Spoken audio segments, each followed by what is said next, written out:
Thank you for your service.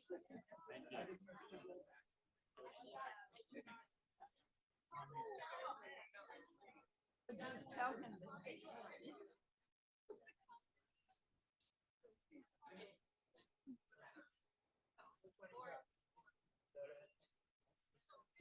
Good evening. Our meeting will come to order.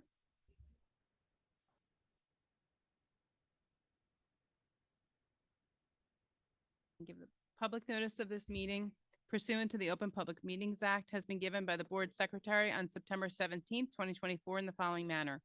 Posted notice on the school bulletin board at the Administration Building, transmitted to the Courier Post, Philadelphia Inquirer, and the Clerk of Cherry Hill Township. Please join me for the Pledge of Allegiance.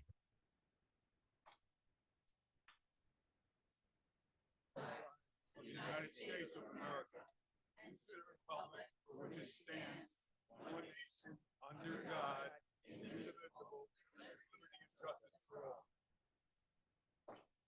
Mrs. Sugars, can you call the roll, please? Mrs. Sherfain, Here. Mrs. Gallagher. Here. Mr. Greenbaum. Here. Mr. Mayor. Here. Dr. Rude. Here. Mrs. Niaz. Here. Mrs. Tong. Mrs. Winters. Here. Ms. Stern. Here.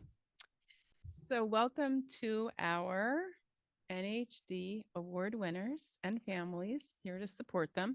I'm going to turn the recognition over to Dr. Morton.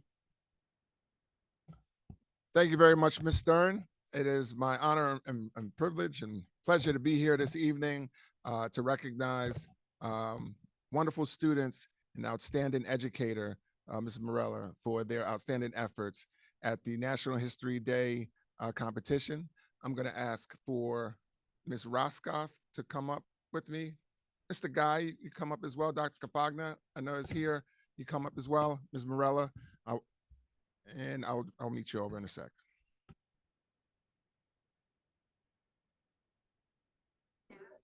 Yeah, Dr. Benavides. Like we can speak now or after? Okay, all right. So how about I read this and then I'll read their names too. Miss Wilson asked me to say a few things, so I never shy at the chance of speaking to all of you. Good evening. And if you'll allow me, I'd like to say good evening to my parents as well who are watching from live streaming. Good evening, Dr. Morton, Ms. Stern, the Board of Education, Dr. Cafagna, Mr. Guy, administrators, community members, and my neighbors and my family. An installation, a drama, a movie, a musical. Where else could you see all of those innovations in one spot but at Rose's NHD Club? National History Day is more than just a day and more than a competition. It's a journey. And I know you know that because I'm looking at a lot of the parents that have done it before. And for some of us, it's my life's journey.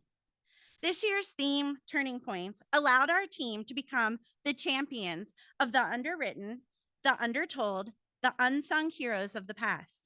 Our projects, like our documentaries on Uncle Tom's Cabin, which won the Amistad Commission Special Prize, our performance on Vincent Chin, which placed 8th in the nation and won the Asian American History Special Prize, and our documentary on the Birmingham Children's March, which won Outstanding State Entry and placed 3rd and won the bronze medal at Nationals. Each of these projects and all of my projects this year gave a voice to individuals that have been silenced by the past. Last Tuesday, I had the great opportunity to attend the Levine Ken Burns Prize for Film at the Library of Congress, hosted in partnership with the Better Angel Society.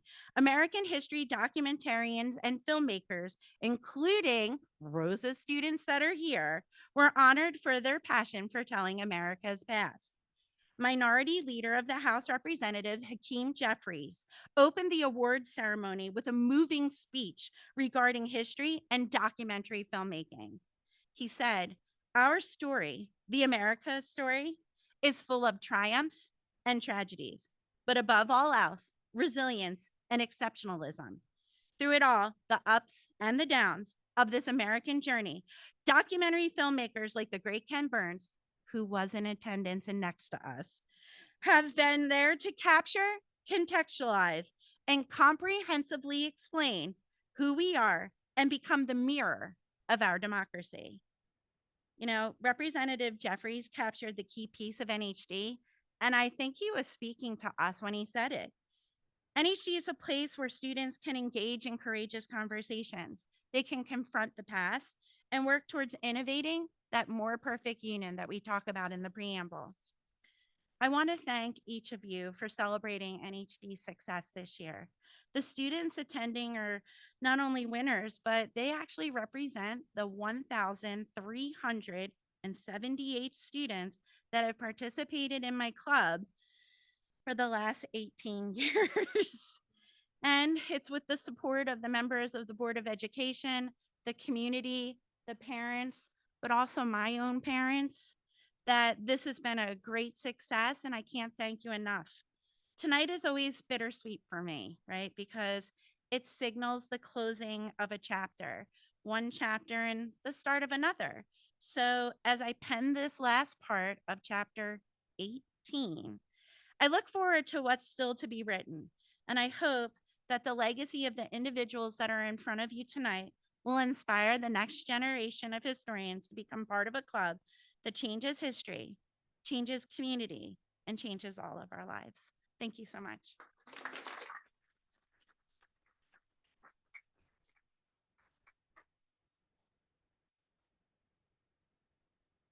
Okay, perfect. So once we announce your names on each years, you can come on up, and then you're gonna walk and go get your picture taken because you know you are rock stars, right?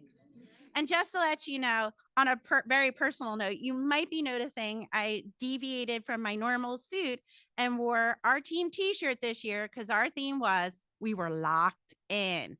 And that's because Rosa swept junior group documentary, junior group performance, and junior group exhibit at the Nationals.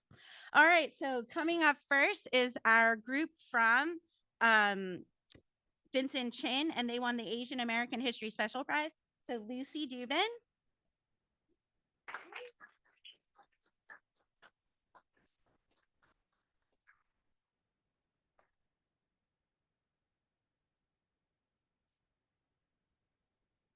Sorry, they're not in. Ava Rogers.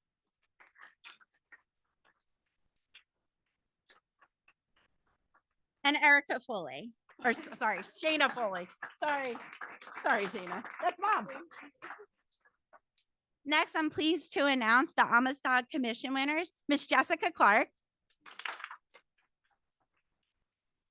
Riley Dolch,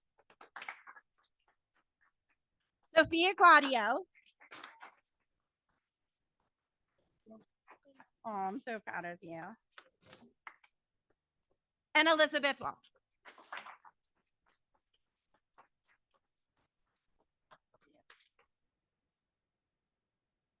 And last but not least, representing our group that came in third is Janella Corey.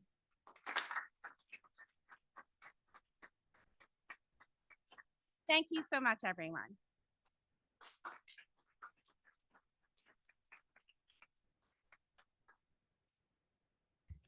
Congratulations to all of you. What Thank you. fantastic work. And thank you for all you're all doing.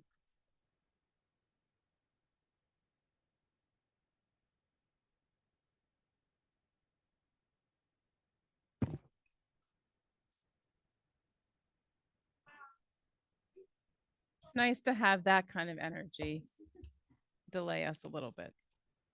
All right, we move on to normally administrative reports, but Dr. Morton, none. And so now we will move on to board member correspondence. Do any board member have any correspondence that they want to share about? A lot of us were doing a lot of course, a lot of attending of things. So don't be shy. Who wants to go first? Mr. Greenbaum. Thank you. So, years back in full swing, and many of us have been attending back to school nights. I had the pleasure of joining Dr. Marble in welcoming parents and some students back to Kingston.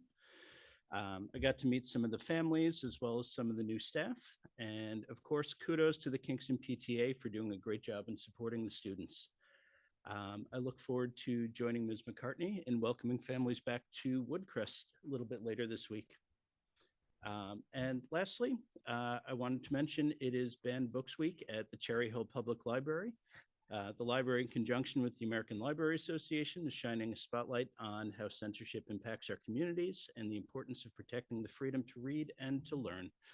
I wanted to share a personal story from my family. I have an aunt who is a retired teacher in another state that spent the past few years volunteering with an organization similar to Book Smiles, collecting and donating books to public schools, and even coming in to read to the children.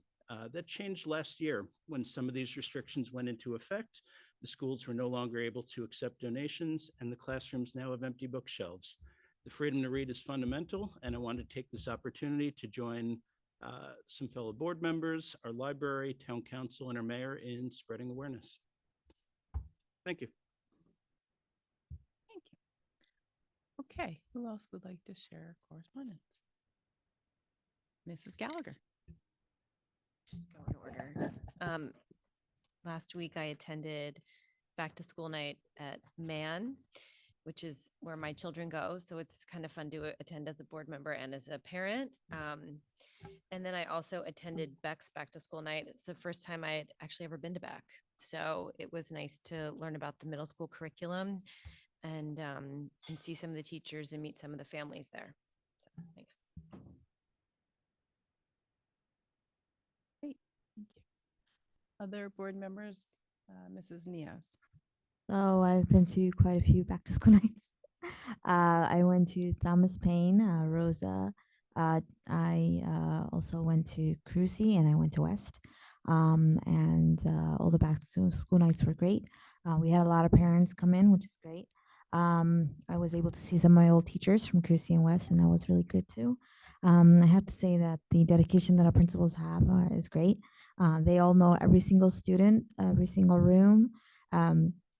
Almost every single history of the school. So that's really great to know. Great, thank you. Mrs. Sherfane. Keeping with the theme, I also attended a few back to school nights as well. I attended Man's back to school night with Miss Gallagher, where I also ran into my 4th grade teacher, which was really neat. And we had a lot of reminiscing. I was at Stockton, which was really nice because we received, Miss Niaz and us received a tour of the building. And it was the first time that I had been to both of those schools. And I did promise I would give a shout out to maybe start working on some interesting things that we can think of for their outdoor space that can't be where something fun and exciting to do in the middle of the building. I said I would put a plug out there for them. And then lastly, I went to Barton's back to school night, which was exciting. I did tell the PTA president that I think they were probably the only back to school night where the PTA was giving out free stuff, which was really cool. They were giving out mac and cheese, which I thought was the coolest thing ever, which the parents seemed to be more excited for themselves than their children. And they were also giving out backpacks and lunch boxes, which I thought was really, really nice. So it was a good time. Not to put you on the spot, but do you or Mrs. Gallagher want to talk about Cole's visit, or do you want me to talk about that? Sure. I literally just said that to Gina. I was like, I know I'm missing something. So yes, thank you for reminding me, because that was actually, I was very appreciative that everybody took the time to deviate from our scheduled visits for Miss Gallagher and myself, who couldn't make it when everybody else went. And it was really nice to see the space. I was also the first time I had been in that building past the auditoriums and did not realize how massive that place was. So that was cool. But it looks like everybody has moved in really nicely, and it seems as though their transitioning has been as seamless as it could have been at this point into the school year. So I was very appreciative that everybody accommodated our schedules and fit it into theirs. So thank you for reminding me. Thanks for pointing out. I may add something because something else stood out to me, but we'll get to that. Other folks have any other correspondence? Mrs. Winters. I'm really proud of us that we hit all the back to school nights. I think that's true. I think there was a board member at every single back to school night this year, which is pretty neat. Go team. I went to 5. I went to Carusi, Rosa, Arc, Malberg, and East, which was really neat. And 3 of those I attended as both a parent and a board member, similar to what Miss Gallagher said, which is always fun because you get to see families that you know, but also greet families that you're just meeting. One of the funnest things about being at East was it was the last one that I did, and I ended up seeing a lot of repeat families who said, "Didn't we see you earlier this week or last week?" And it's true, right? So a couple of really neat things. At the elementary level, it was really cool to hear teachers talk about our new curricula that are being implemented, Amplify CKLA for the new ELA and Eureka Math Squared for math, because that's really been a game changer for the way elementary school looks. And we've been talking about it in CNI for a long time now. So it was really neat to see that being implemented at the school level and the excitement and enthusiasm that the teachers have for all this massive change. I will say, having a second grader, he comes home and tells me everything he's learning about now in the ELA curriculum, which is really cool. He was very much into the folk tales. I learned all about Pecos Bill and about Paul Bunyan and Babe the Blue Ox. So apparently it's getting through. He thinks it's interesting and exciting. At the middle level, I was excited to see conversations around our SEL curriculum, which is Second Step, which is now being implemented from K all the way through pre-K, rather, all the way through 8th, Second Step.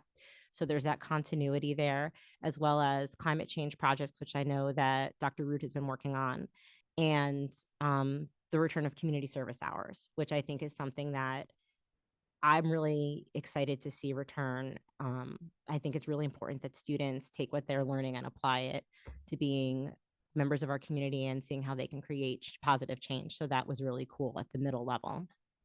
At the high school level, like I said, it was neat to see a lot of families with their kids coming in. It's really cool. I got overwhelming positive response about the cell phone policy at the high school level.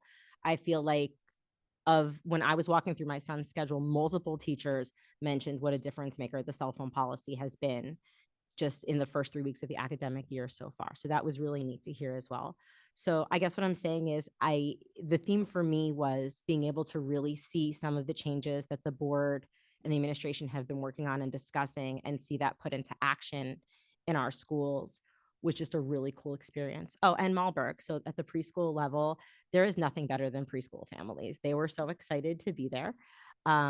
I was a Barclay / Malberg parent 3 times, and that excitement and that joy of having a preschooler, that's always new. It's just always so fun to see those families. It was neat to see the new PTA members there. They're really getting rolling to a good start with some fun things planned for parents. I spent a lot of time talking with Amanda, who's the CPIS, and I told her that I would re-mention out loud on the mic, the CPIS is the point of contact for preschool families when they have questions or concerns or want to discuss anything with the preschool program. She is your person. She is excited to talk to you families. She's the one that you can go to, and she's happy to work with you. She's got a lot of really fun things planned for families of preschoolers throughout the year. So those are all my back to school nights. The other things I did, I think Ms. Stern's going to talk about the football game at East that we attended together. And Mr. Mayor's going to talk about LMC that we attended together. Oh, and the library. I went to the library today for Freedom to Read, and I got all board members these really cool pins. So shout out to the youth services section at the Cherry Hill Public Library. It's always fun to celebrate the freedom to read. It's something that I think the school district and the library have been working in partnership. They always work with us. They make sure they have our summer reading books front and center. And it's just neat to be able to see that in action, a wonderful, inclusive, safe space where our kids can go and get books about anything. So shout out to the public library. Thank you. Great. Mr. Mayor, I think you're one of the last ones standing here, so. Standing, I could deliver it standing if you prefer. I think there'd be some, But you I'll could after Mrs. Winter's very jubilant presentation, I probably do need to stand and walk around and, to get some more attention. But if you do, Mr. Mayor, then the noise canceling microphones will not pick you up. So you might want to Drats. stay close to your microphone, just saying. Good point. So I attended a couple of back to school nights also, Cherry Hill West and Thomas Paine West. Even though it was the third back to school, fourth year that I've been there for a back to school night. I was always previously and again this past week just impressed with the energy that the teachers all bring to the classrooms. It was also the first time that I didn't have to ping pong from classroom to classroom because I have only one student left there. But it was, and also not just their energy, that the teachers they're enthusiastic. They remain thrilled to be back in the classroom.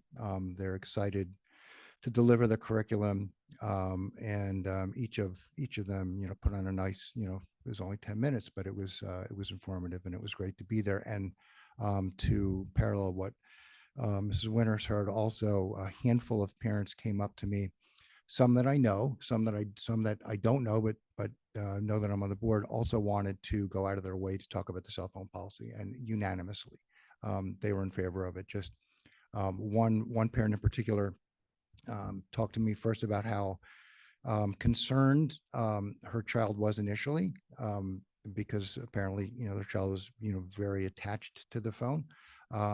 But within a couple of days, found it to be, the word that the parent used was calming, and felt that part of the reason why, at least that, their student seems to be succeeding, and focusing more and doing better in homework and in grades is that the classroom attention is there, attributed, at least they believe, to the cell phone policy. But that was the longest conversation I had, but there were probably 6 or 7 total parents that I talked to. They were all, very positive with regards to that. So, it's good to know that something that, we spent some time on, we knew was going to be a big change, has been almost universally positively welcomed by students, by staff, and by parents as well.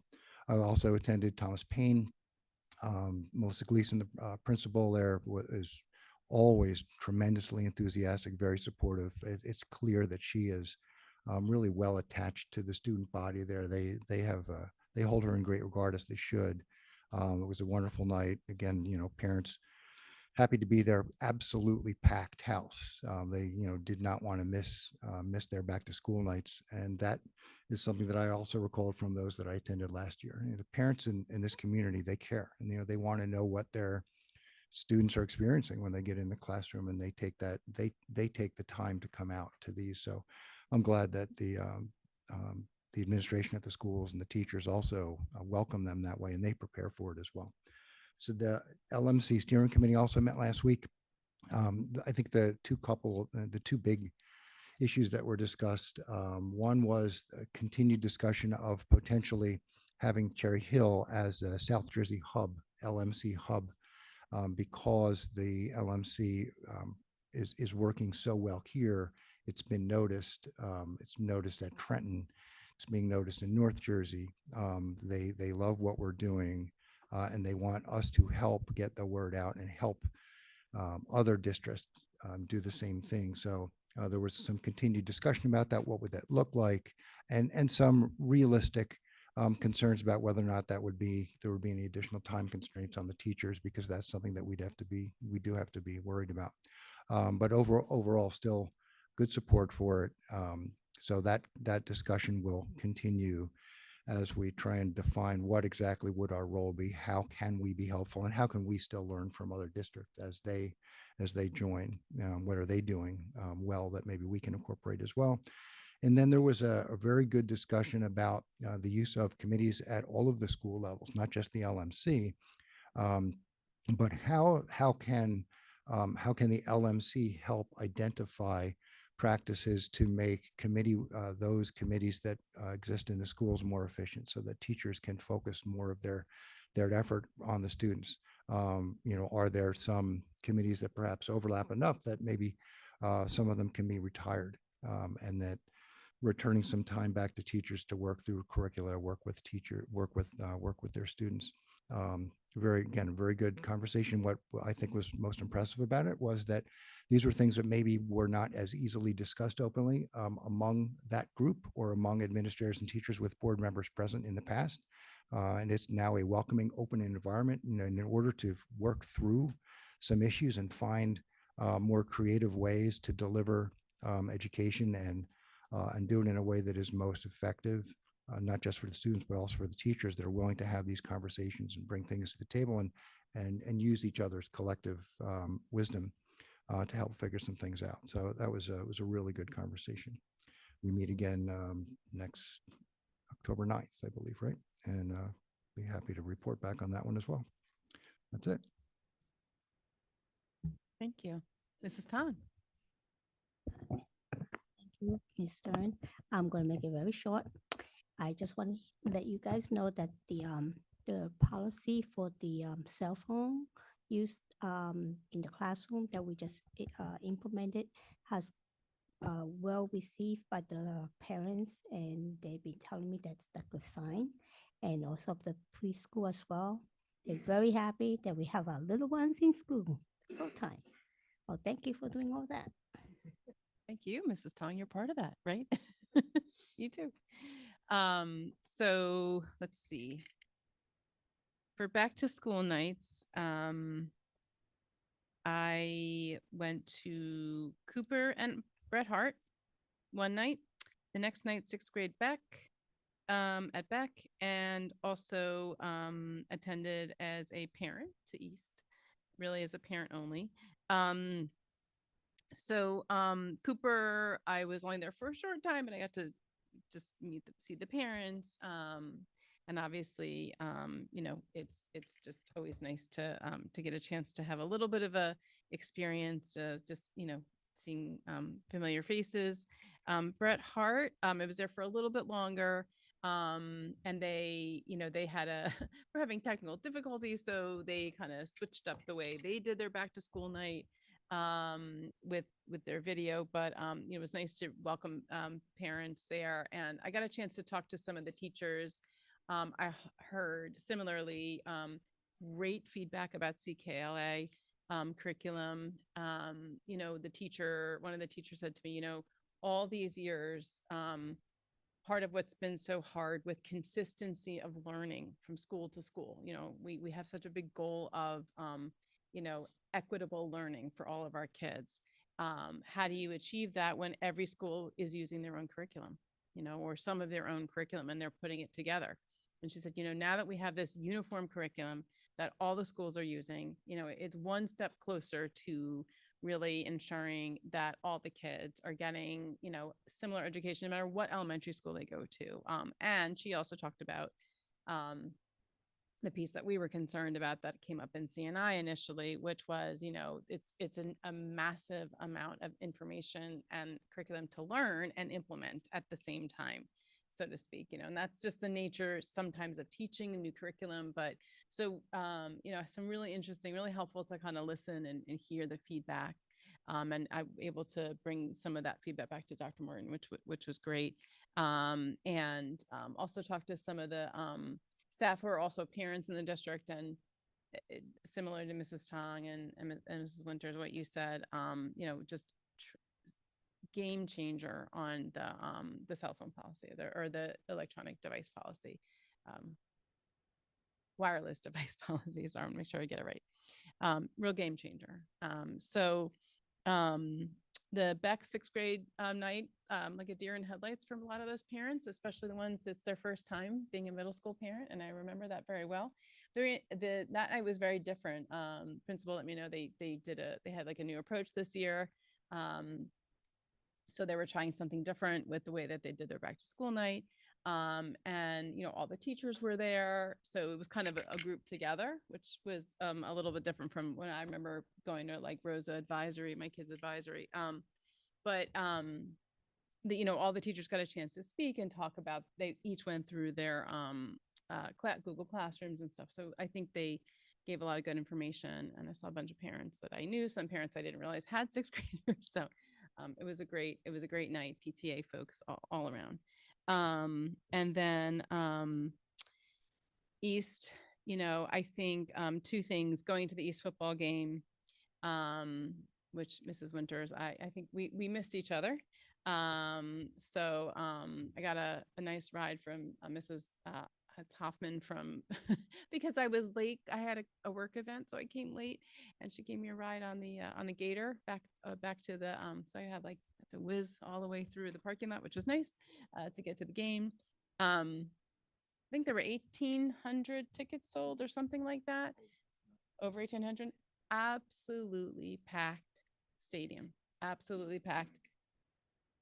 students on their feet the entire time. It reminded me of when I went to the final, it was the group final for basketball at East when they played Lenape a couple years ago.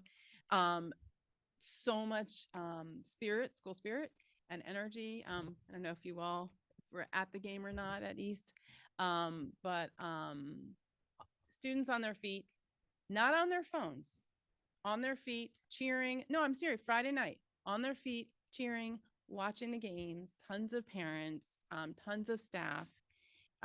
It was just really, it's between the cell phone policy and the bond work, and that the East Stadium lights came out. They were not part of the original bond recommendations.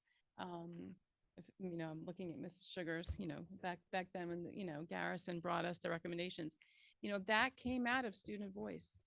Those lights were brought to us in a town hall meeting. The students said, we want school spirit. We don't have the opportunity for Friday night games and school spirit. We want that.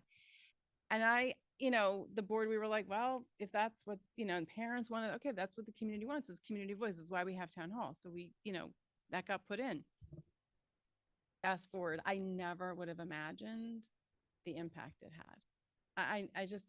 I'm not a huge school spirit person. So for me, it's not, but it was so impactful. And to know that's where that came from. Cell phone policy too. Cell phone policy came from parents. It comes through all kinds of, different, we see it prevalent with HIV issues. We see, parents expressing concerns about, technology access for the kids, in the research that we now see about, impact of technology, and really importantly from teachers, some and students, but teachers, bringing it forward, and principals saying like, you've got to provide a policy that we can all consistently implement. And fast forward, here we are. So I don't know the word my kids usually use is satisfying. So satisfying to see, that when we all work together, when everyone's voice is part of the conversation, and we do good things, and it's based in, good policy, best practice, good things happen and good change comes. And the back to school night at East was resoundingly happy staff. And when we were at the Coles program yesterday, same thing, like just very happy staff about it's a game changer, and the way that students are participating in class and paying attention in class. And I'm hearing from a lot of students, even my own, who are shocked as seniors that they have to adjust to all this change. They're it should be their leader years. They're the oldest kids in the school. But even from them, I hear, well, it's reasonable. I get it. I get why. We're in class. We're supposed to be there to learn, So it was nice to hear all that. As far as the Coles visit, the one thing I just wanted to mention that came up that I learned in going was that we now have, it started last year, it's building this year. We have another special education class at East High School, which is specifically a class for students with autism. And those students are now partnering. Well, they're not partnering. The Coles students are volunteer leaders working with the students in that program. So not only do the Coles students get a chance to be part of a comprehensive high school, but they get to be part of, an inclusion process. And they get to be volunteers. So I just, like, for me, that was very profoundly positive to see that kind of opportunity for, two groups of kids who might not normally have those opportunities together. So, or in general. And I attended the East-West girls volleyball game as well. That was the last thing I did. Again, great to see a sport that I don't always get to see. That was all my correspondence. And Mrs. Trevine. I did forget one thing. I should probably start writing things down. I did not attend this as a board member, but as a parent at my daughter's preschool back to school event. that they had at Cadence Academy. I did want to recognize Dr. Mahan's staff all attended and were there. I'm not sure that everybody understood the process of what was going on because it's directed by the school itself, but I did want to recognize that they were all there in attendance and outside with the students in the playground and stuff like that. So I'm assuming that that's the case for all of the preschools, but I did want to recognize that. That's great. And this is were you at Cadence last year? Okay, with your the same child. And then your other daughter was at Just non-Cherry Hill. I was there. Right, not part of Yes. the preschool expansion. But you've been through Malberg as well, right? Yes. So you've had, okay, 2 preschool experiences. So, Yes. and both different, but hopefully Yeah. similar. Similarly different. Similar. There you go. I like it. All right. Thank you for bringing that too. All right. Any other correspondence? That's plenty, right? Okay. We now move on to our long-awaited student representative reports. We will start this week with our students from West. So I don't know if Rebecca and or Jenna want to give the report, please. Awesome. Okay. The school year is now in full swing as everyone is adjusting to fall schedules. For academics, we have academic classes have been underway with course expectations, syllabuses, and textbooks being given to students throughout the past 3 weeks. The drop ad period has just closed, but any further class questions about course load or switches should be directed to each student's assigned guidance counselor. West recognized Andy Nguyen and myself, Rebecca Briesehoff, as National Merit Commended Scholars based on their PSAT scores from 2023. National Honor Society is providing one-on-one peer tutoring once more this year, provided through QR codes listed around the school. And for more information, email Ms. Wilkins at mwilkins@chclc.org. West Back to School Night was a success on September 13th, assisted by peer leaders, JROTC officers, NHS volunteers, and West faculty showing parents around. Jazz band and choral members also provided musical offerings that night.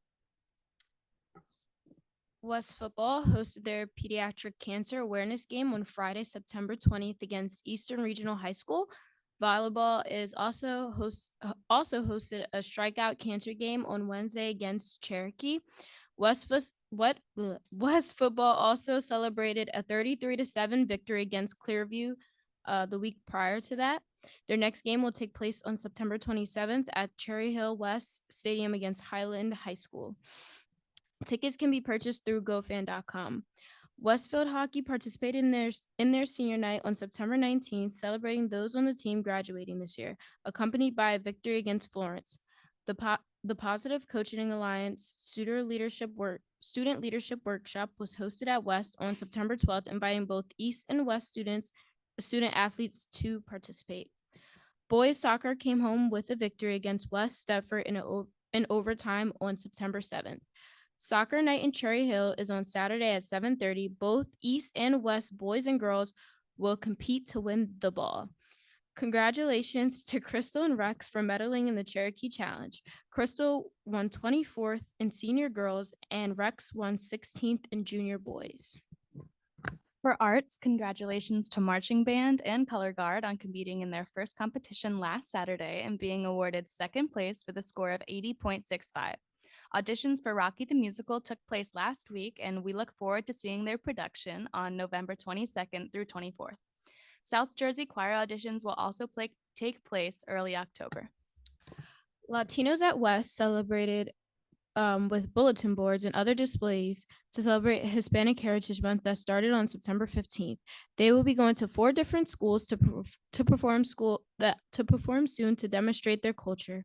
Yearbooks are on sale through student activities. Don't forget to buy one while they're still available. Senior Sunrise also took place on the first day of school as our seniors celebrated the beginning of their last year at West. Senior College Night took place yesterday, and Senior Financial Aid Night will be held next Monday. We hope to see the parents of our seniors there. ACT took place on September 14th at West, and the deadline for SAT registration was September 20th, but today is the late day, so don't forget to register. PTA had their first meeting on September 10th, and NHS is helping with the PTA mum sale on Friday. Transcript verification is due tomorrow for all West seniors who have not done that yet. The Google form is through your email. Students have been adjusting and the cell phone policy has been overall successful. It is important that all students remember to keep their cell phones in their bag during class time and while in the hallways. Thank you both. Okay, we move on to our East correspondence, and Solomon Erlin, I don't know how you're doing it tonight, but love to hear what's going on in East. So in our first month back at school, a lot has gone on within the East community. In regards to academics, throughout the week of September 16th, guidance counselors met with their assigned seniors to discuss everything about the college process. This Thursday, September 26th, East guidance counselors will also be hosting a senior parent college night beginning at 7 p.m. It was recently announced that for the 2023 PSAT/ National Merit Scholarship Qualifying Test, 5 East students, Eric Chen, Aaron Lee, Kyan Ling, Kyle McCann, and Yul Nam, were named semifinalists. They're part of the top 16,000 highest scoring program participants and will move forward to compete for scholarships with other semifinalists. 34 other East students were named commended scholars by the National Merit Scholarship Program, making them among the 34,000 recognized students nationwide who showed exceptional academic promise. On Thursday, September 19th, back to school night was held and parents were able to meet their children's teachers for this year. Before I go into the activities that we've been going on, I just want to say I attended back to school night as a student just to help guide parents around. And I think we should really implement live music between classes during the school day because it was a really cool experience to hear that. But yeah, so on Friday, September 6th, East seniors gathered on the East Field around 6 a.m. to watch the sunrise together and reflect about entering their final year in high school during the senior sunrise. East seniors had their last opportunity to take their senior photos on September 16th through September 20th during the school day, and picture day for 10th and 11th graders and 9th graders who didn't take their photo at freshman orientation will be scheduled for tomorrow, September 25th. Yesterday, September 23rd, and today, September 24th, East held the activities fair in our courtyard during lunch breaks, where all students had the opportunity to learn about and join East clubs. In regards to theater, East Theater Department and Thespian Society announced that the Crimson Theater's play will be A Trip to the Moon. The fall play will be Miracle on 34th Street. The spring musical will be Mary Poppins, and the school year will end with the student-directed and produced one acts. In regard to athletics, Cherry Hill East has been off to an incredible start. The East football team is undefeated so far this season, going 4-0. Notably, they defeated Triton at East's first ever Friday Night Lights game on September 13th, which was a super exciting night. And in my opinion, the boost in school morale and school spirit was palpable in the following days. Player Isaiah Donaldson won Jersey Sports Zone Week 2 football game ball after scoring 3 touchdowns against Triton. The East football team will be taking on the Atlantic County Institute of Technology in a home game this Friday night at 6 p.m. The girls volleyball team is also undefeated so far this season with a record of 9 wins and 0 losses. The boys soccer team has a record of 3 wins, 2 ties, and 3 losses. And the girls soccer team has a record of 4 wins, 1 tie, and 2 losses. This Saturday, both the boys and girls East soccer teams will take on Cherry Hill West at soccer night. So far, the girls tennis team has a record of 5 wins and 1 loss, and the girls field hockey team has a record of 2 wins and 5 losses. At the Battle of Ocean County Park cross country meet on September 13th, junior East boys took first place in their grade level. Sophomore boys came in second, sophomore girls came in second also, and freshman girls came in 6th, and junior and senior girls took 4th place. We are so proud of all these teams and all these amazing athletes that comprise them.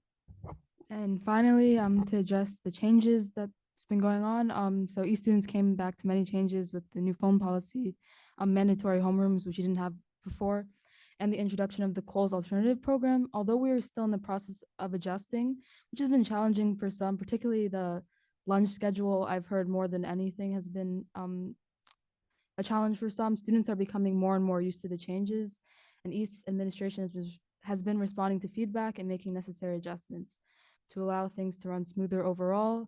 Specifically, many East students who missed getting to choose their location throughout the lunch break can look forward to going to their choice homeroom beginning tomorrow. Thank you. Thank you for the great report. Well, excited for all this stuff that's coming Saturday night. Should be really fun and really spirited. I'm not really sure where I'm going to stand, or what color I'm going to wear, but we'll have to see. We have our shirts that are both. I think we might have to wear the split shirts. Yeah, I think that's just going to be the way it's going to go. But it should be a fun night. So thank you so much. And definitely working on, I know last year the adjustment to the LB1, LB2 schedule and the homeroom was challenging, and especially for extra help and for clubs. And I know East is going through the same thing now, and we've been definitely getting the feedback. So just as last year we had conversations with it at West, we now are having conversations just, in terms of all of us together, kind of bringing all the feedback. And it's nice to hear that there's adjustments being made. So definitely I'm not very popular in my house right now. I can tell you like that, but with two young people. So definitely don't think we made the right choice on that, but we know we did. Anyway, moving along. First public comment. This is our opportunity for our first public comment, 1 out of 2. This is for board action items only, items 13 through 16. There will be another public comment period section for any topic related to our schools at the end of our meeting. If you are a student in the district, you may comment on any item school related during the first public comment period if you so choose. And if you are a student in our school and you want to make a comment and you happen to be online, we do ask that you please put an S after your name so that we know that you are a student and I can call on you first. If you would, and if you're in the room and you want to speak, please approach the podium first so we make sure to give you priority. When you do speak at public comment, please identify which item you're speaking on, and please state your full name and your municipality. And we will alternate between speakers who are here in the room and those who are online.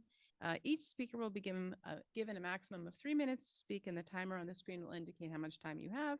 Public comment is an opportunity for members of the community to comment on matters relevant to operations of Cherry Hill Public School District or within the authority of the Cherry Hill Board of Education. The board welcomes diverse opinions on relevant matters. Under established federal law governing reasonable restrictions on speech in public forums, statements which demean individual community members or groups, or which are irrelevant to the operations of the Cherry Hill Public School District or are repetitive, will not be permitted. Community members who would like to present information not relevant to the school district are always welcome to communicate directly to the district superintendent, board president, and/or board members via email or other alternative means. And with that, if there are no students to speak, we will start with the first adult in the room. And if you could please approach the podium, and when the timer goes up, please state your full name and your municipality. Jessica Fingerman, Cherry Hill, New Jersey. This is my first time doing a first public comment, so it's action item 14.6. And I just want to make sure that I'm doing this the right way. It's regarding your contract with ESS. Is that all right? Okay. All right, so then I'll continue. Thank you. I'm asking the board to reevaluate their contract with ESS given the recent issue with my child's 4th grade class at Bret Harte Elementary. As I wrote previously via email to the district relies on ESS to provide subs when the district cannot. They expect ESS to perform due diligence on their employees. However, I would argue that ESS did not vet their candidates very well most recently. It took only a moment of my time to look up my child's substitute's resume, their unorthodox work history, which I was more specific about in my emails to you, and I won't go into here, raised my eyebrows, and I was surprised that someone who was working with children had this work history so easily visible. To me, it showed a lack of professional judgment and makes me question how thoroughly ESS is vetting adults who are sending, the adults that they are sending to the district overall. I will reserve my other concerns regarding my child's class for a second public comment. Thank you. Okay, and then we will go to the line. And the hand raised online is a phone number that ends in 788. If you could please state your full name, your municipality, and which action item you are speaking on. My name is Jeff Podowitz. It's 1411. Resolution authorizing educational facilities waiver. Please vote no. It is recommended that the board approve educational facilities waiver for classroom being utilized in the preschool program at the Arthur Lewis Administration Building that do not meet the minimum space requirements. By granting the waiver, the entire school can be dedicated as a preschool center for this community. The entire school. Interesting.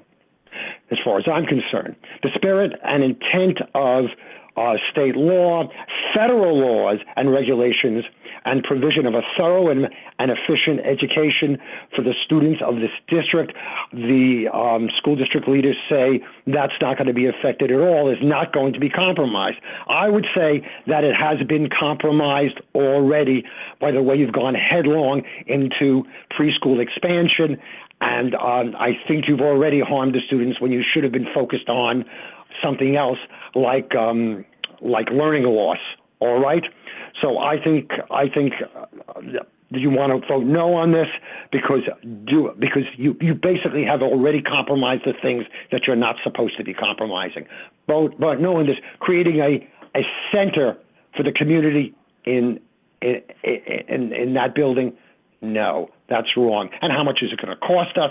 How much is to facilitate this? How many classrooms are you going to have there? There are so many questions to ask. You're committing more money to something when maybe you should have committed that money and the time and the effort on those other students and providing them with a thorough and efficient education, which I think you have not been successful in doing since COVID. Thank you very much for listening. Vote no. Okay, we go back to the room. If anyone else would like to speak on our action items, please approach the podium. Please state your full name, your municipality, and the action item you're speaking on. Good evening. My name is I'm Heather Creasy. I'm the principal at Camden Catholic High School, which is a non-public school in Cherry Hill. And I've been working with the Cherry Hill School District for about 20 years to administer the federal and state non-public school grants for the students in my school. This is the first time I've come to a board meeting in 20 years. And I'm here today regarding item 14.5, which is bid 2425-20 for non-public school security guards, and ask this board to extend our current monthly contract so the matter can be further reviewed. We were notified at our annual meeting in May that there will be additional parameters to the non-public schools would have to follow when spending our grant dollars. Because of the amount, our security guard service was going out for an RFP. In August, after the first proposals were collected, they were all rejected. A bid was written by the district for the service, and we were told it was going to be awarded to the lowest bidder. There was not meaningful consultation at this point between the district and the non-public school when this bid was issued. Having the contract go to the lowest bidder meant that there were no consideration about the company, qualifications, or services. We certainly understand and believe that Cherry Hill is following purchasing laws, but we do not believe the non-public school laws around the school security grant are being followed. The law states that the public school should consult with the non-public school to agree upon security services, equipment, or technology to be provided to students of the non-public school within the limits of the funds that are available. It should be noted that our school's use of security guards does not exceed the security grant allotment for the students at our school. It's our school's responsibility to choose a vendor that provides these services for our students who we believe to be most qualified. We do not consider awarding a contract to the lowest bidder fulfills this responsibility. We did appeal to the county superintendent in August, and while we know conversations have happened, we've yet to receive a written response in this matter. Having a security guard is not a decision we come to lightly. It is not like what public schools do. This is not a security camera we're putting in our building. It's a person we are literally and figuratively giving the keys to our building. The district has put a dollar amount on this service, and it cannot go to the lowest bidder. It's our job to do what's best for our students, and we're here to put our position on record and look forward to a resolution that prioritizes student safety and adheres to the processes prescribed by non-public state law for grant funding for our students. Thank you. Okay. And we go back to the line, and I do not see any hands raised online, so we come back to the room. And we please approach the podium. Please state your full name and your municipality when the timer starts. And the action item you're speaking on. Rick Short, Cherry Hill, action item number 13. My question is this, I encourage you to vote no on this action item for Mr. Short, which one specifically, please? 13. 13 point. It's the one with the restorative practices. Restorative practices. The conference attendance. Yeah, conference attendance. Thank you. All right. And these are the following reasons. Two reasons. One is the first is the amount of increase in violence that's occurring in Cherry Hill schools. And the second reason is the amount of wasted time with restorative practices that are occurring. Number one, due to Dr. Morton's student voice, he has accepted restorative practices, which in 2022, 2023, 76 incidents occurred, alleged increased. That involved, let's say, 5 people, the victim, the other person, and some other family members. It also involves 9 board members to review it. It also involves other administrators within the district. So you're looking at about 1,292 people that have to look at each one of these HIBs or know about it. In the last following school year, you had an estimated 267 with alleged, which involves now about 2,941 people that have to get involved in these HIBs. So my question is, why would you vote yes for more restorative justice practices if there's more violence that's occurring? Did you hear about the punch thrown at this possible punch that was thrown at the soccer game done by a freshman? Why did that happen? Why are we approving something that's causing more violence? Why would you vote yes to cause more violence? You've had 2 years of restorative practices and violence is going up. Violence went up the first year. Mr. Saporino said right here, he said on mic, way up. That was 81%. Last year, there was an estimated 184% increase in violence. So why are we saying yes to have 15 more people trained? And what about the amount of time that's wasted? Academic time wasted. We are talking thousands of hours wasted. And you're all going to approve wasting thousands of education hours for a program that's not working. And I'll finish up with Parkland. Parkland got rid of it. Parkland, 17 people died from it. Broward County's done with it, restorative justice. Okay, we go back to the line, and I don't see any. We do one hand is online. I see Natalie Stevens. If you could please state your full name, your municipality, and the action item you are speaking on when the timer comes up. Hi, my name is Natalie Stevens. I am the parent of Nina Mink, and she goes to Bret Hart. She's currently. Sorry, Ms. Stevens, could you please state the action item on our agenda that you are speaking to tonight? I'm sorry. I don't see the action item. Okay, so if you could kindly call back during our second public comment when you can speak on any school-related topic, that happens at the end of our meeting. Thank you. Thank you. Okay, we come back to the room if anyone else would like to speak on any action items.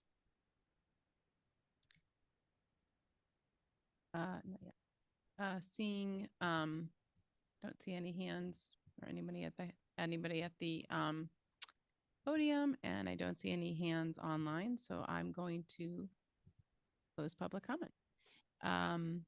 And I'm going to turn it over to Mr. Green for a moment and then to Dr. Morton.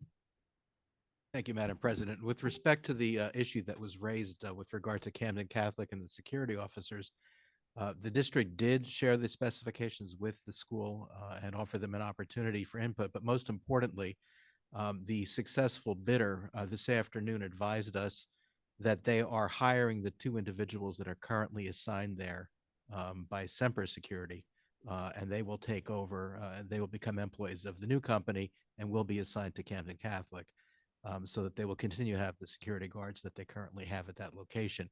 I did reach out to their attorney, who had emailed us a letter this afternoon, and have not been able to reach him yet. But based on the company's representations, it's our recommendation that we go forward with the bid award. Thank you for that update, Mr. Green.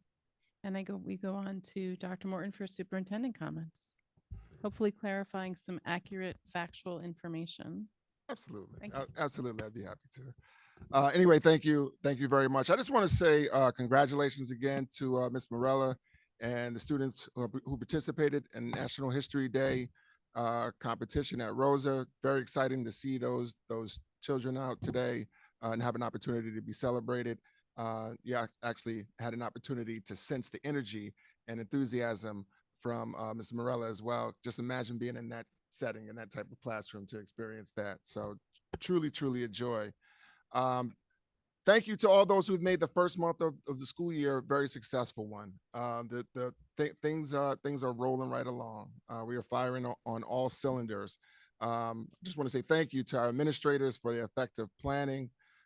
Thank you to our support staff in preparing each and every school building for the return of students. Thank you to our transportation department for working diligently to ensure that routes are routed correctly and that issues were corrected as soon as possible. Of course, thank you to all of our teachers for being true difference makers and creating positive environments and experiences for students, and environments that students relish and environments that they deserve as well.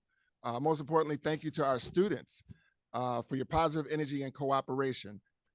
I actually thought that there would be more difficulty in the implementation of the cell phone policy, and students have been amazing at both high schools, at our middle schools, certainly at the elementary schools as well. Things have been outstanding, and we heard a number of accounts and anecdotes this evening from board members and from others about just how positive things have been. That's real, and that's a lived experience. So that's wonderful. I'd also like to say thank you to our parents and guardians and caregivers for sharing your best with us. And your best are your children. It's absolute pleasure and honor to have the opportunity to interact with these young people on a daily basis. I'd like to wish happy Hispanic Heritage Month to all those celebrating. From September 15th through October 15th, we recognize the contributions and the culture of Hispanic and Latino Americans and citizens. So happy Hispanic Heritage Month. We have the Latinos at West do their tour coming up very soon. It's always something that we look forward to, and it's a wonderful thing as well. There is a spirit of collaboration that is permeating throughout this district, the spirit of collaboration and people working together and unity. As I sit here and I look at our student board reps, is represented right in this room, as we typically only have one board rep that typically would come out to board meetings, but I've noticed that's changed this year. We see a partnership and this collaboration reflected right here through our students as well. But that spirit of collaboration, again, is permeated throughout the schools themselves. Doesn't mean everything is perfect, but it means we're working together in a way, to help to make things better, to refine our ideas, to come up with, the best solutions possible. And it's a wonderful thing. Our district's collaborative efforts were featured in the National Education Association's website this past week. It's a tremendous honor for us. NEA is the largest labor organization in the country, with over 3 million members. And to, have Cherry Hill mentioned there is a good feeling, definitely a good feeling. So positive things that are happening. Just to clarify some misinformation, our preschool waiver is a waiver that is needed for the classrooms that we currently have stationed here or housed here in the facility due to the construction concerns over at Discovery Corner. simply the waiver is needed because there are the criteria that identify that each classroom space needs to be 950 square feet. I believe our classrooms are slightly below that. Consequently, we need to apply for this waiver and receive a waiver.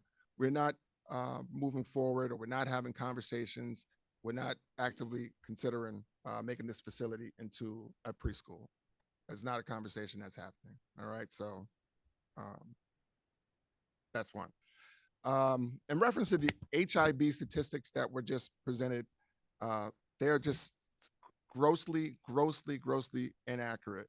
Mr. Short, I did respond to an email on August 22nd, attempting to clarify the incorrect numbers and incorrect data that you had, but yet this information continues to be presented.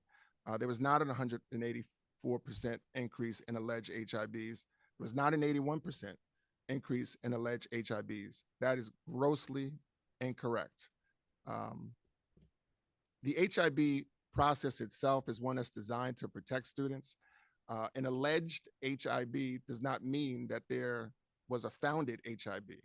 Alleged means that someone made an allegation, someone believes that the HIB policy may have been violated, and there's an investigatory process that takes place to determine if that's the case or not. So the numbers that you cited that were incorrect were for alleged cases. It doesn't mean that they were founded. Further, it doesn't mean that there were violent incidents that occur. Again, that's just grossly incorrect. I'm happy to clarify anytime. I'm happy to have a conversation. I'm happy to provide true substance and true information anytime that you're seeking truth. Last thing I'll say about it is that the information that you cited, again, was not for last year. 2022-23 was 2 school years ago. And I attempted to clarify that, and hopefully I can clarify that for you this evening. Last thing I'll say is thank you to Zone PTA for hosting a great BOE Candidates Forum on Sunday. They also followed up yesterday with an in-person Zone PTA meeting. It's a packed room here, great conversation, wonderful meeting. I enjoyed participating in that meeting very much, and so appreciate the involvement of our community and our parents. Thank you. Thank you, Dr. Morton, for your comments. And I want to just express my appreciation as you model what our teachers do, which is our teachers teach our children how to understand and discern information, understand fact versus inaccurate information, right? And you just modeled that. And I know I've had the privilege at different levels of, attending with my own kids, my own back to school nights and talking to teachers, just in fact, how exactly that is performed on a regular basis to make sure our kids grow up with the best skills they can to learn. So thank you for modeling that too, in addition to providing clarity. We move on to our action agenda. We start with our curriculum and instruction, and Mrs. Winters, can you please move the CNI agenda? I would love to. The superintendent recommends, and I move the following. 13.1, approval of attendance at conference and workshops for the 24-25 school year. 13.2, approval of out-of-district student placements for the 24-25 school year. 13.3, approval of services contract with NJ Commission for the Blind and Visually Impaired for the 24-25 school year. 13.4, Brookfield Schools Educational Services Program 24-25 school year. 13.5, resolution approving a professional services agreement between the Cherry Hill Board of Education and the Cooper Health System to provide services at Pollitt Day School. 13.6, resolution approving professional service agreement between the Cherry Hill Board of Education and Catapult Learning LLC for the 2024-25 school year for nursing at Pollitt Day School. 13.7, approval of professional service agreement between Linder Consulting and the Cherry Hill Board of Education for the 24-25 school year. 13.8, approval of readopting curriculum. 13.9, approval of master's research project, and 13.10, approval of dissertation. Do I have a second? Ms. Stern, are there any questions on the CNI agenda this evening? Now is the moment. I don't see any board member questions. So Ms. Sugars, will you please open the voting? Board members, you may cast your votes.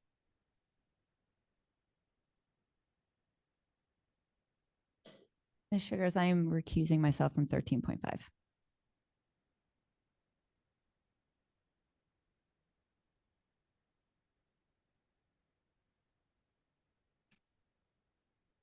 Okay, other than Mrs. Sherfane's recusal on item 13.5, we have a unanimous yes vote.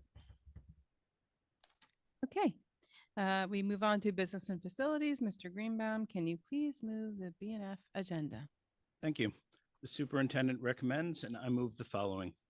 14.1, approval of minutes, board working session, special action meeting minutes, and executive session minutes dated August 13th, 2024. 14.2, approval of minutes, regular meeting minutes, and executive session minutes dated August 27th, 2024.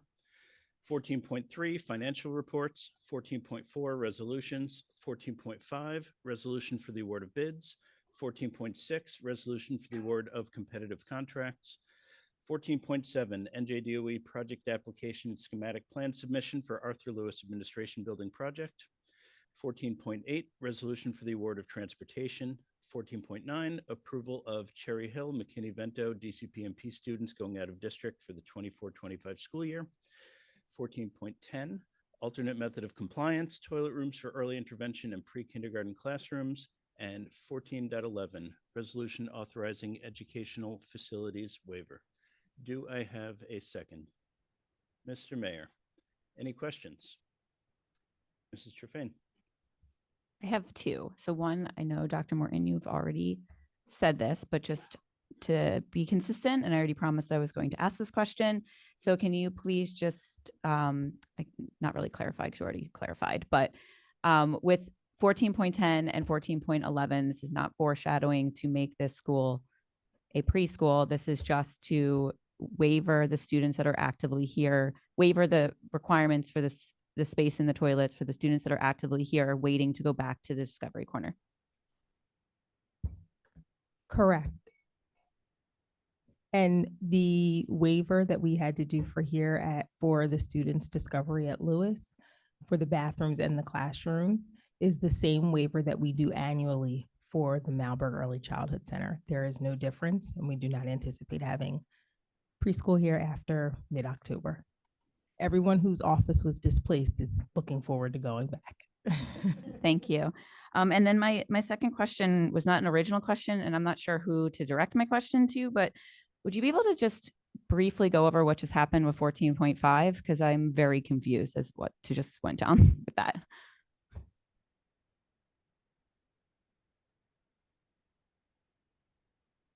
Security award. The complaint was with respect to the nature of competitive bidding, which is that it has to go to the lowest competitive bidder, lowest responsible and responsive bidder.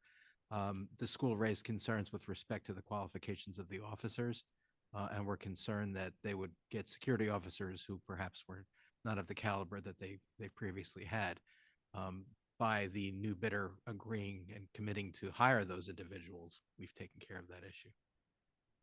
Okay, thank you. Mrs. Winters. Mr. Green, just to follow up on that, you said you were still waiting for correspondence back from their lawyer to make sure that that was a finalized agreement? I reached out to their attorney. We just received the letter this afternoon, and I emailed him this evening once we got the word. We have not had a chance to communicate, but at this point, it's a question of, if the board wants to, you could certainly hold off on awarding the bid until we know for sure that this has worked out. Is there any negative to holding off on this bid until the next meeting? I think the only difficulty is that, there's a temporary contract in place with Semper to continue on. And now that the bids come in, there's some concern about continuing that contract on once we have the bid, but we certainly could. We have 60 days to award the bid. I don't know when it came in, probably earlier this month. So, you could hold off. There may be some concerns from the successful bidder, but I think we could certainly hold off if you prefer to. I think it may create issues for the successful bidder in hiring if we do that. just Mr. Greenbaum, may I also add something? Sorry, it's Dr. Mahan. Um, sorry. Absolutely. Yeah, Your I voice is just- coming out of yeah. the speaker. So I I'm just sure where wanted, you're coming yeah, from. I just wanted to remind all of the board members that this particular item relates to grants that as the school district, we work with all of the non-public schools, and one of our obligations is to consult with them. So I know every year it comes up, like, why are you working with Camden Catholic, Resurrection, you know, the other non-public schools within Cherry Hill's purview. So annually, we meet with all of the non-public schools. We work with them on everything from Title I, Title II, Title III, Title III immigrant, security funding, textbook funding, nursing aid, IDEA funds. So there are a number of grants which across the business office and my office and the curriculum office, there are grant managers, and we each have a role in trying to ensure a smooth process. So just in case you're wondering that piece of it, that's why that also came up. The other thing that I'd like to add to that is that we went through the federal monitoring process this year. And the result of that federal monitoring process was that we had to change some of our practices. And so this particular bid is an indication of one of the practices that we had to change. And so, you know, we certainly are not looking to have our non-publics working with people that they don't want to work with. But on the other hand, we still have to follow. We are the arbiters of the money. We are in charge of the money. We have to follow district purchasing practices legally. And so unfortunately, that doesn't, you know, our non-public sometimes are not used to that. Sometimes, you know, it's difficult because they can work with who they want to work with. We, on the other hand, when we're spending above the bid limit, which we are in this particular incident, have to go through a process. So, you know, it's kind of working through those processes. It's, you know, making sure everybody's on the same page. We did share the bid specs with the schools that we're representing. We asked for their input on the bid specs. And so we moved forward with what we had. Mrs. Stern.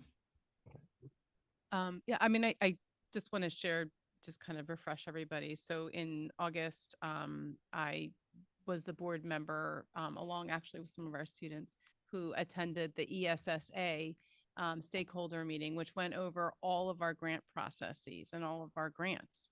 And that topic, Dr. Mahan was addressed of in terms, and Mrs. Sugars, in terms of the number of bids that have to be procured. We discussed it in BNF, this new process that because we were seen as in violation of not getting a second competitive bid. This came up with when we when we wanted to do training for I think it was the math curriculum, and they were, you know, it's Eureka Math is the only company that developed this curriculum, and they wanted to do our training, but we were still required to look for a second bidder to do the training on implementing Eureka Math. I mean, these are just all of the examples of this very high threshold that we're held to with high level of regulation, and it's done so that there is, you know, so that we are good stewards of public money. That's really what, I mean, ultimately how I see the intention behind all of that. That's really different from sometimes small private environments, you know, where maybe there's someone who's part of a private school environment. And I've seen this myself. And I remember actually seeing emails come through about this, where, you know, a private environment might want to hire a community member who has a company that provides a service. And they might want to just, you know, they might want to hire kind of someone that's known and trusted in their private environment. We don't have that luxury when it reaches a certain threshold. So that's really, if I'm understanding that properly, Mrs. Sugars and Mr. Green, you know, we are then put in this position of, you know, and I think we have to make sure to do all of our due diligence to get all the input we possibly can. But it, you know, it can absolutely give a sense of creating a conflict and a challenge in terms of the needs and the wants of the private schools, you know, the non-public schools versus what our thresholds are. We just, it's just highly regulated. And it's not a bad thing. I think it's a good thing to be highly regulated. Again, these are public funds, this is money from our community members, from our, on a local, state, and national level. We want to make sure we're compliant. So, I mean, these are the processes we follow. And when we're not compliant, or we're doing what we think is compliant, we're seen as out of compliance, we get checked.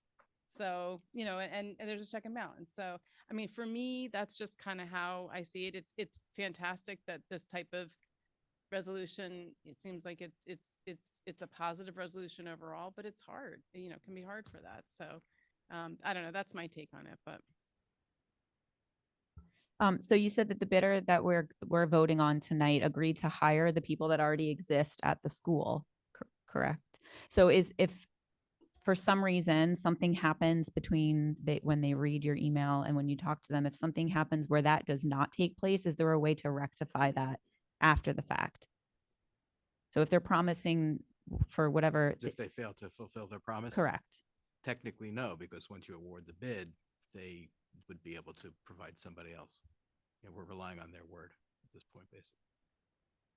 Okay. So, I mean, we certainly, if you wish to, we can defer it. I mean, we do have some additional time. And can, Ms. Sugars, can you explain what you were saying before about what deferment you think could potentially do? My concern is that if they are in fact intending to hire these people, that it would affect that process. That would be my only concern. And my concern also is, as I've said before, we could, if we don't award this bid and we put it out to bid again, there's still no guarantee that you're going to get the people that you want, unfortunately. So I would just be concerned that if 5S has made arrangements to hire these people, we don't award tonight, that it may affect that process. That's all. Sorry, just trying to figure this out. So if we defer this to next meeting, that essentially eliminates this or negates this whole process, and we'd have to rebid or do the rebid? No. Okay. No, the concern that Mrs. Sugars has expressed is this may throw a monkey wrench into the new company hiring these individuals. We don't know whether it would or not, but that's the concern we have. If I may, I think similarly, when we have people on our agenda to hire, we've had this conversation in HR with Mrs. Lieber, when we have people who are told, like, okay, there's just one more step in the process, it's happening, you're on the agenda, it should probably be approved, and then they don't get approved, that kind of throws the whole system up in question. I think Mrs. Sugars, is that kind of similar to what you're saying, that it could potentially. I'm Yeah, not, right, we don't know. I but don't if- know, if but they're- that if would they're be my ex- only concern with deferment. Yeah, so I guess it's an unknown, but I think there's an expectation that it's moving forward, and if it doesn't move forward, then. They're currently working in under a contract that we have that is pending. It's an interim contract with the prior vendor. Okay. With the prior vendor who was not the successful bidder on this bid. Can they eliminate their jobs like tomorrow if we push Well, I this don't back? think they're going to do that. Okay. I'm sure they'll continue. I would expect they would continue having them working there, for the time being. But there's no guarantees.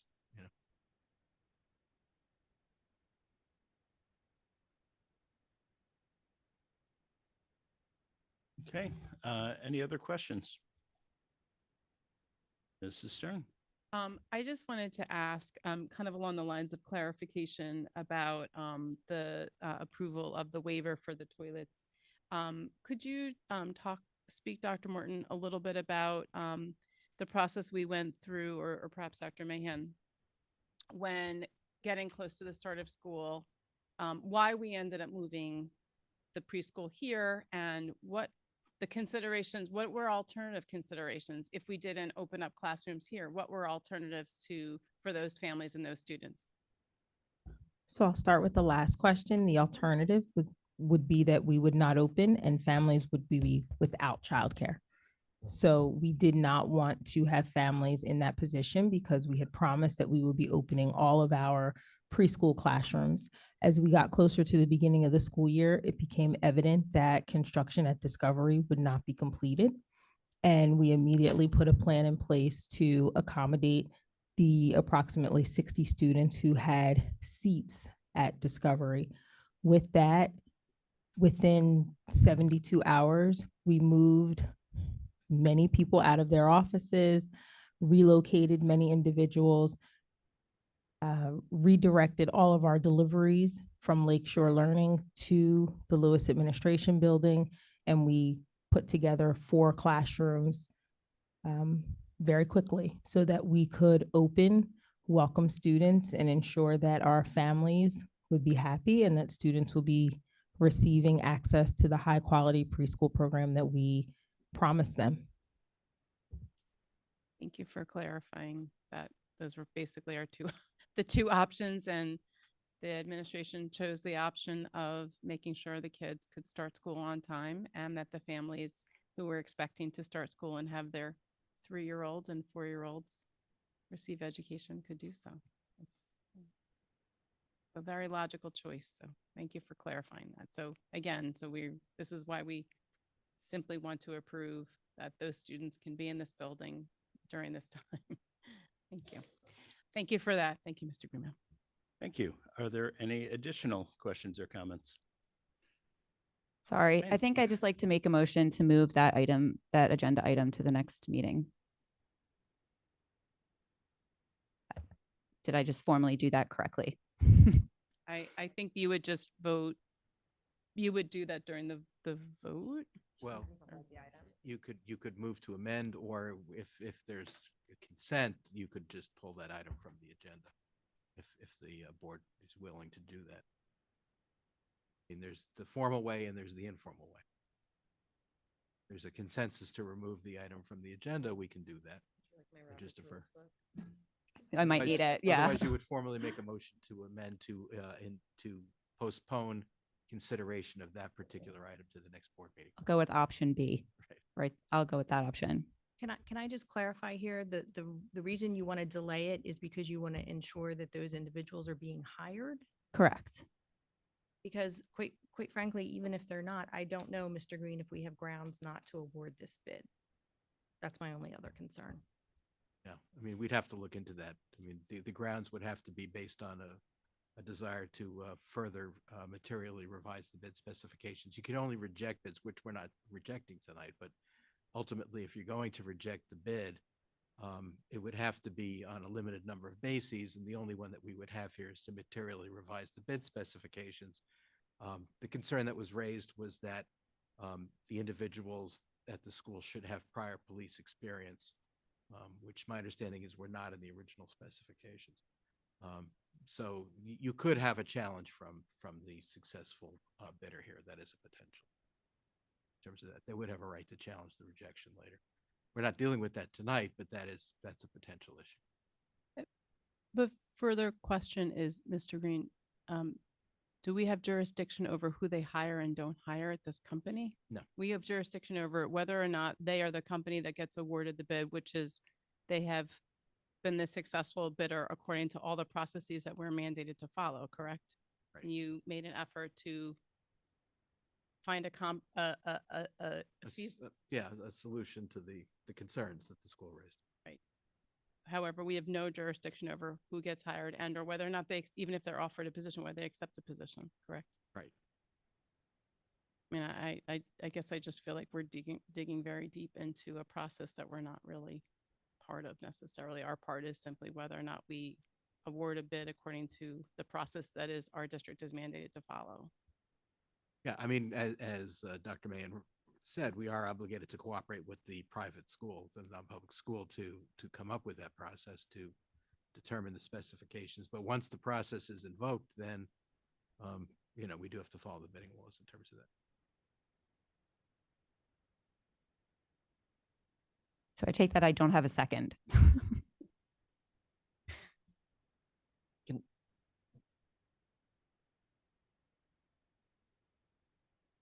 Yes, Dr. Ruth. I'm just going to inject my 2 cents here, because everybody else seemed to have something to say. My feeling on the matter, like if it's going to go to the next agenda, I could see maybe doing that. But what if they don't hire those people in the next 2 weeks? Are we going to push it again? Like, I think we would have to say it has to be voted on. Like, it would have to be voted on, and it sucks that the lowest bidder rule has always infuriated me. That's why state buildings crumble. That's why state universities always have infrastructure problems, because we have this silly lowest bidder system. But it is the system, and we have to abide by it. It's law. And so, what I'm sort of hearing is like, well, we want different treatment.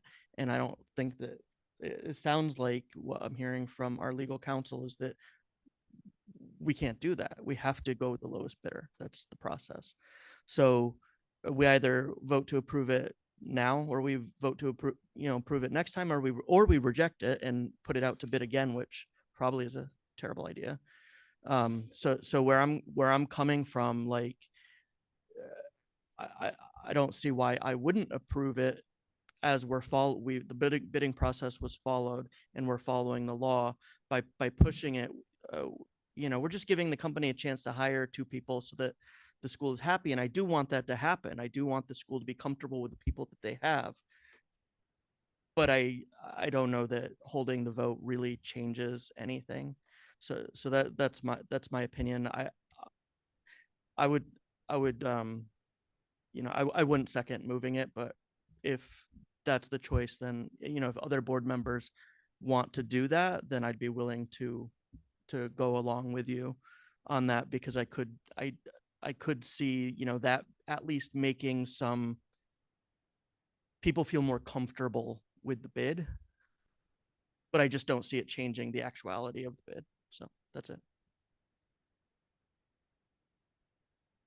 Yep, Mrs. Gallagher. So I think just to since everybody's putting their two, I'll put mine in. I guess my issue isn't necessarily the hiring of the 2 security members. It's just, like, we go through the agendas. I know that we have pass-throughs, and I understand that there are bidding criteria that we have to follow. But generally, when people come for public comment, and it alerts me to something that. And then as we were going through it, I looked to see if we had received more information, and, we hadn't. So for me, it just struck like, maybe I don't have all the information that I would need to make the right decision. Not necessarily that if this vote's delayed by 2 weeks, it wouldn't be this, it wouldn't be an approval then. But I guess for me, it was just like someone brought it to our attention. And now I'm like, maybe I don't have the information that I need. That's where I'm coming from, whether it's the 2 people are hired or not. Right. So it's that's for me, I would second, because maybe it's a matter of us feeling comfortable approving it versus all approving it hastily, not really feeling comfortable with that decision. Mrs. Jaffe. So yeah, it's not so much, I don't want to undermine the work that went into this and derail any kind of process or prevent anyone from being hired or anything like that. It's more of just that there was conversations that led us to the point where we're forming some sort of formal communication about hiring these people. So I feel as though this was presented at some point, but I'm just now in the moment finding out about it. And it's a difficult thing to make a decision on the spot about. I trust that everyone's doing their job, and this is how, and I agree, and I get it, that we have to go with the lower bidder, which is like the food service issue. There's many issues like that, but that's why I'm saying that it's more of the conversation got to the point where there was a purposeful decision made to hire these people because of concerns that were presented. And I feel like that maybe should have been communicated, just so we were prepared and knew that coming into this, so that we didn't even have this conversation. We only found out about this right before the board meeting. So it's not like we had a lot of advance notice of it, frankly. And that's not typically information that we would share. Mr. Green, can I ask for some clarification? We had a public comment asking that we go back and not approve the lowest bidder. We have a legal requirement to approve the lowest bidder. Is there more to it than that? The only other consideration would be if the board decides that there are grounds to reject and rebid, which at this point, we'd have to look into it further to make that determination. Otherwise, yes, we are obligated to accept the lowest bidder, that unless we have one of those statutory grounds to reject, we cannot. So you. that's where it amounts to. Again, if there's a material revision to the specifications, then that would be one of the grounds. So that's where it stands. Well, thank you. It seems simple, but it's certainly not ideal. Right. Okay, I appreciate that. Mrs. Naos. So I just want to say that I think I agree with Ms. Gallagher and Mr. Fain. I think that we need to defer it. I don't feel comfortable saying yes or no right now.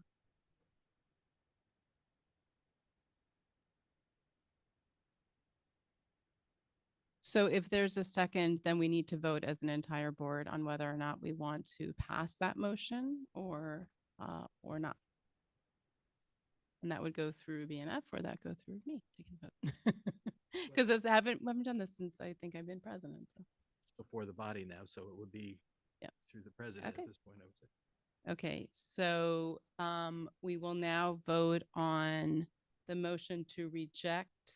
No, it's the motion is to defer. postpone consideration of that item.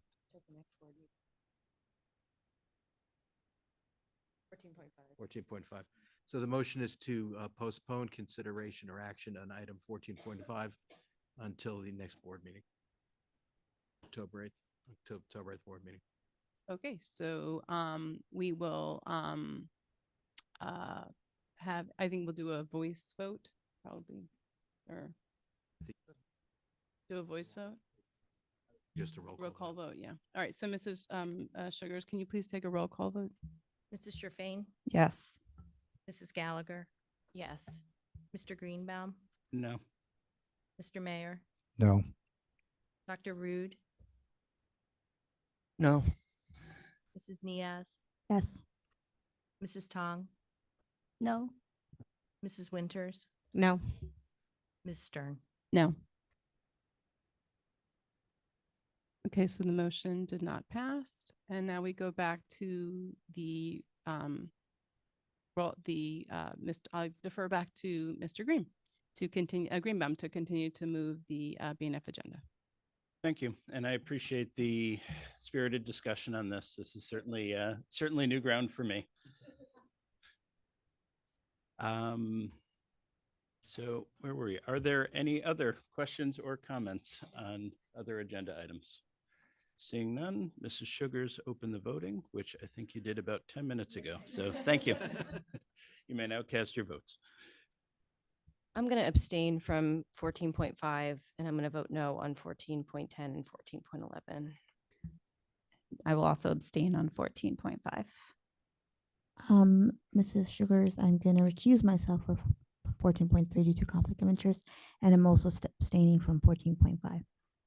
Mrs. Sugars, I have to recuse myself from 14.6 for a conflict. And Mrs. Sugars, I'll abstain from 14.1 as I was not at that meeting. Or Mrs. Sugars. Mrs. Niaz, can I just confirm it was 14.3 and was a recusal, and 14.3 was a recusal due to conflict of interest, and 14.5 was just an abstention. So we have an abstention on item 14.5 from Mrs. Sherfain, Mrs. Gallagher, and Mrs. Niaz. We have a no vote on item 14.10 and 14.11 from Mrs. Gallagher. Mr. Mayor recused himself from 14.6. Dr. Root abstained from 14.5, 14.1, and Mrs. Niaz recused herself from 14.3. And we have all yes votes on all the other items, and the motion carries. It's complicated. Thank you.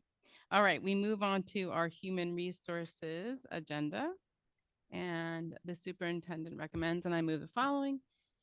15.1, termination of employment certificated. 15.2, termination of employment non-certificated. 15.3, appointments certificated. 15.4, appointments non-certificated. 15.5, leaves of absence certificated. 15.6, leaves of absence non-certificated. 15.7, assignment salary change non-certificated. 15.8, approval of a revised job description. 15.9, other compensation certificated. 15.10, other compensation non-certificated. And do I have a second? Dr. Rude, are there any questions about any of the items? Seeing none, Mrs. Sugars, can you do a roll call vote, please?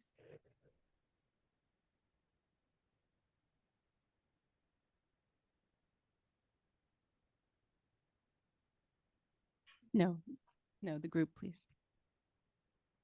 So this roll call vote is on item 15.1 through 15.10. Mrs. Sherfain, Yes. Mrs. Gallagher, Yes. Mr. Greenbaum, Yes. Mr. Mayor, Yes. Dr. Rude, Yes. Mrs. Niaz, Yes, but I'm going to abstain, recuse myself from 15.4, 15.6, and 15.7 due to conflict of interest. Mrs. Tong, Yes. Mrs. Winters, Yes. Ms. Stern. Yes. So we have, oh, you heard it all. I don't have to repeat. Motion carries. Okay, we move on to policy and legislation. Mr. Mayor, if you could please move the P&L agenda. Certainly, the superintendent recommends, I move the following. Item 16.1, approval of harassment, intimidation, and bullying investigation decisions. 16.2, first reading of policies. Those are policy 0141, board member number and term 3160 and 4160, physical examination for employment. 5337, service animals. 5350, student suicide prevention. 8420, emergency crisis situations. 8467, firearms and weapons. And 9181, volunteer athletic coaches and co-curricular activity advisors and assistants. Those are first reading. Second reading. Also, item 16.3, second reading of policies, specifically policy 2200, curriculum content. Item 16.4, abolishment of policies, specifically policy 0164.6, remote public board meetings during a declared emergency, and policy 7231, gifts for vendors. That one specifically, as you recall, 2 weeks ago, I'd mentioned that those prohibitions are still, and ethical prohibitions still exist in other policies. It's just the specific policy has been abolished. Finally, item 16.5, global edit to district policies and regulations. Do I have a second? Mr. Greenbaum, are there any questions? Mrs. Winters? For 16.1, do we need to amend that to say that we are affirming the superintendent's determination rather than the language that's there?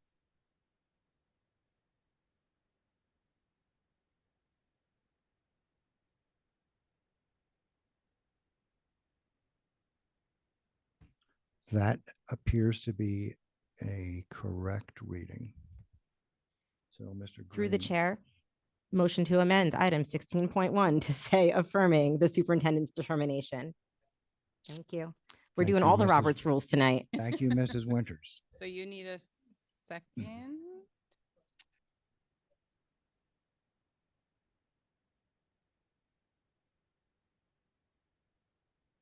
I'm sorry. Madam Chair, you need to find a second. Thank you, Mrs. Winters, who is thoroughly experienced with all of Robert's All the rules. rules. Was that Mr. Greenbaum's hand? Who's up? That's a second. Thank you, Mr. Greenbaum. Okay. Mrs. Sugars, can you please do a roll call vote?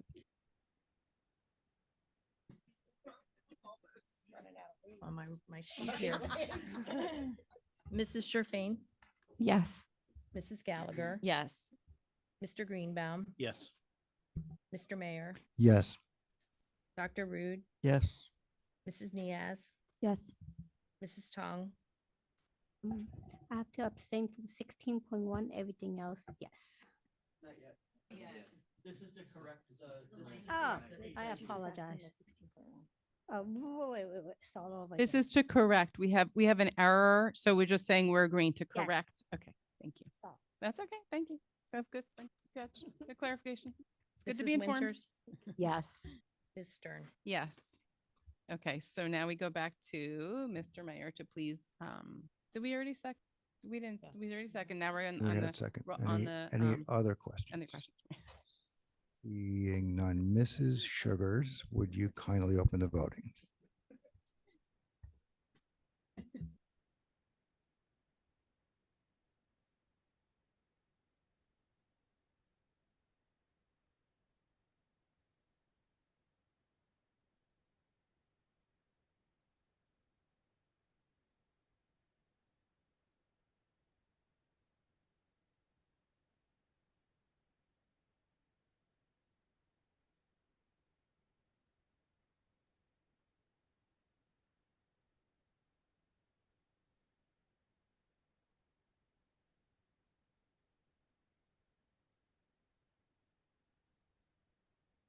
Other than Mrs. Tong's abstention, we have a unanimous yes vote.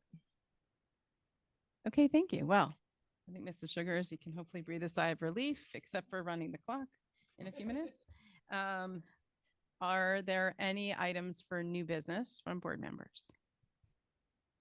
Mrs. Sherfain has new business. To no surprise, I wanted to talk more tonight. I did have a couple questions, and I promise, Ms. Sugars, you don't have to be involved with any of this, I don't think. Maybe actually maybe that's not true. My first question is, I know in one of our committees, I can't remember which committee it was, there was mention that we were going to start looking at committee structure and maybe having discussions on restructuring or work behind that. I was wondering if that's a real thing and kind of where we stood with that. So we started a process this summer.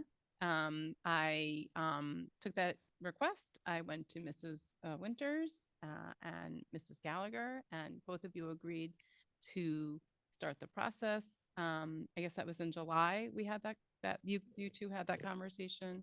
So and then Mrs. Gallagher sent me an email, I think 2 weeks ago to get that going. Because I think this summer you just wasn't an option for you. So it waited a little bit till now. So we are in process of sorting out some of the next steps, and then we will continue. Okay, I was Is that a long answer to your question? I'm sorry. Yeah, no, the main reason why I was asking is I was hoping to maybe mitigate some of the issues that we saw tonight with information and the way that it's delivered and stuff like that. And I know that some of us frequently get emails from community members making just assumptions about why we vote a certain way or our intentions behind something. And I think there's probably opportunity to showcase that we do have good intentions and that, we're not here to derail processes and stuff. But sometimes when we don't always have all of the information or don't know how to ask certain questions or get the information, I think it would be helpful. And one of the things I wanted to bring up was maybe a way to see how we can potentially rotate the board members that are interested in the LMC discussions, because I think I would be more than happy to volunteer more of my time for those meetings as well. But that's the main reason why I was asking. The other thing, I had been watching a couple of other boards, and I have acquaintances that are on other boards, and they spend time during correspondence responding to community emails and stuff like that. And I just wanted to put that suggestion out there that I thought maybe that would also be a good way to mitigate some of the misconceptions and things that people in the community say, especially since we as board members don't have the opportunity to always respond to people or really ever respond to people. I just found out today, and my apologies for being ignorant to this, that there's a week dedicated to what is it? Freedom to read. And I just wanted to, maybe this isn't a Ms. Sugar's question, but maybe this is a non-board question, but I just wanted to ask more about that. I'm not aware that Cherry Hill Schools bans books.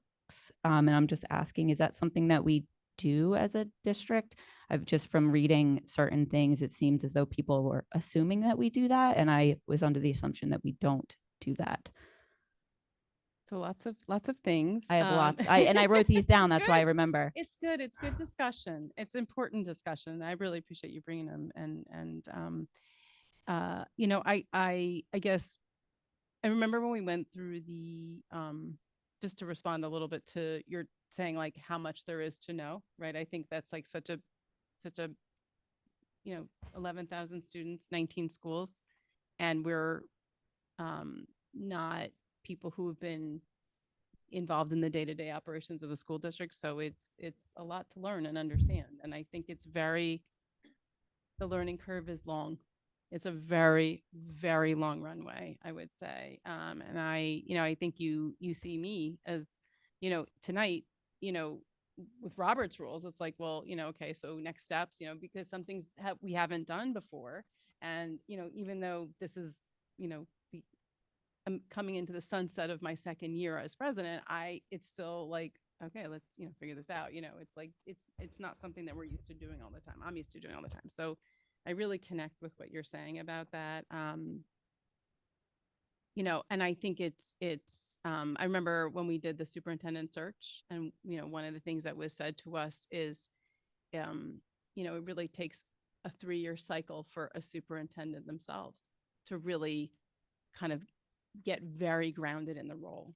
And that's someone who's been in education and been in school districts. So how are we supposed to, in, a few short months, a few short years, really comprehend and understand all the moving parts? It's hard. It's a lot to learn. And it is a lot to convey, which is the communication piece is so significant. And it is a big thing we're tackling. And it's not just one piece of the puzzle. There are a lot of pieces of the puzzle about communication. So I'm very excited about our the audit and everything to really help us with that piece and find new and innovative ways to really improve overall, communication and processes. So, I think it's great points all brought up. I guess, Mrs. Winters, maybe you're a better person. You're more connected with the library than I am. Maybe you can talk about, I know we had discussions last year. We went and saw some of the books that are traditionally have been banned. Things like books like, I'm going to date myself, Judy Blume. Diary of a Wimpy Kid. That's a book that's been banned in some places. And that's like shocking, right? Because I don't know about you guys, but my kids love those books. But Mrs. Winters, I think you can talk a little bit about the freedom to read, Sure. which is what you've shared with us a little bit. So to answer your question directly, I am unaware of any books that are currently being challenged in Cherry Hill. And so when we talk about book banning and book bans, it's Banned Books Week is the way that the American Library Association phrases it. It's a national week across all libraries. But when you're talking about our school district specifically, we have a policy to challenge books, but I am unaware of any books that have been challenged since I've been CNI chair, which is now ending my second year. It's more of a national concern of things that are going on and trends that are occurring nationwide. And it's something that I feel strongly about as a board member. And for me with the library, it's more of just connecting with the public library as community partners, because I think that access to books is such a fundamental key thing when it comes to education and being well educated. It's the freedom to read all kinds of different things that bring you perspectives that maybe are different than yours or that you've never heard from before, and challenging your mind with things that are maybe outside of your wheelhouse. So for me, that's sort of where it comes from. I personally went to the library today just to show support and connection between us and them, because I think we have a great relationship, a good partnership. Dr. Malash, the previous superintendent, was on the board of the library. I try to keep that communication and that synergy open when I can. They are extremely supportive of us when it comes to summer reading, which is something that falls under the CNI committee. So I try to cross promote between us and them as a community resource. So that was the genesis of me going to the library today, supporting them in what's termed Banned Books Week, but is really about book challenges and just showing, again, support for a community institution that promotes access for all. Yeah, excuse me. Thank you. I was more, I think for me, I like when we're talking about not having all the information, I thought I was missing something because we've never really discussed this before. I also, again, didn't realize there was a week dedicated to this whole celebration. So I appreciate that explanation, but I was more just making sure that I wasn't missing something entirely that I don't think that we've talked about, but just making sure that there wasn't anything. I mean, it's something that I think when I first came onto the board, when I was appointed, I guess it was August of 22, there was some discussion about it. It's something that has been popping up more and more often for school districts around the country. So at that time, I was assigned to CNI and PNL. And one of the first questions I asked as a new board member was, did we have a policy around book challenges? Because I wanted to be sure that we had a policy in place in case there was ever a challenge. And we do. So that was excellent news. Like I said, I think it's just me personally, my orientation towards reading, towards the library, towards maintaining those connections is what led me to cross promote it tonight here at the board table, because I think it's an important connection that we have. But it's not a Cherry Hill Public Schools District thing. It's a National American Library Association thing that I just sort of made a connection with, if that makes sense. Yeah, great topics. Thank you. Do we have another? Oh, I'm sorry, Mr. Mayor, go for it. Yeah, so Mr. Tremaine, just I can add just a little bit more to your question as well. That soon after the policy, we I think settled on a form that a parent could use if they wished to challenge a book that is available in any of our schools. At some point last year, I recall asking whether or not any of those forms had actually been submitted to any of the principals in any of our buildings. As of then, the answer was no. Now I have not renewed that request. Off the top of your head, Dr. Morton, I don't know whether that has changed. I don't believe that it has. As far as requests that any book be removed from any of the libraries in any of our buildings. Yeah. So is it a thing that's happening here? The answer is no, and it has not.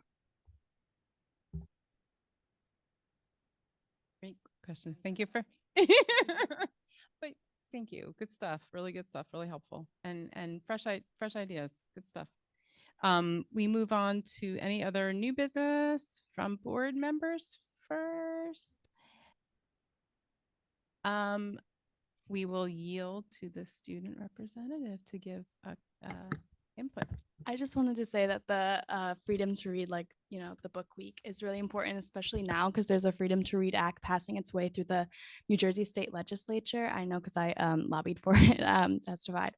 But it's just really important to keep your eyes on that. I mean, it's not, going fairly quickly because of election season and all of that, but that's also why it's specifically relevant and really important to talk about in our community and to, promote that. Thank you for that input, Rebecca. We always learn from our students, right? Always. Always growing, right? Okay. Any other new business from board members? Which brings us to any old business from board members. Mrs. Tong.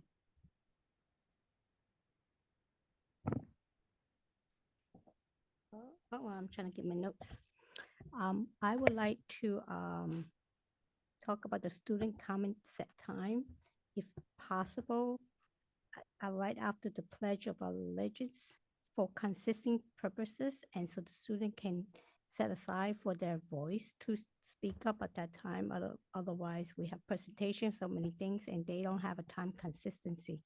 I don't think we are dissuading them from voice, give them chance to voice themselves. Mrs. Tong, can you just say a little bit more specifically how you would, because we've talked about this before, but you're raising it, so how that would look in our board meetings? I'm not sure what that question meant, but I'm trying to visualize from my own head.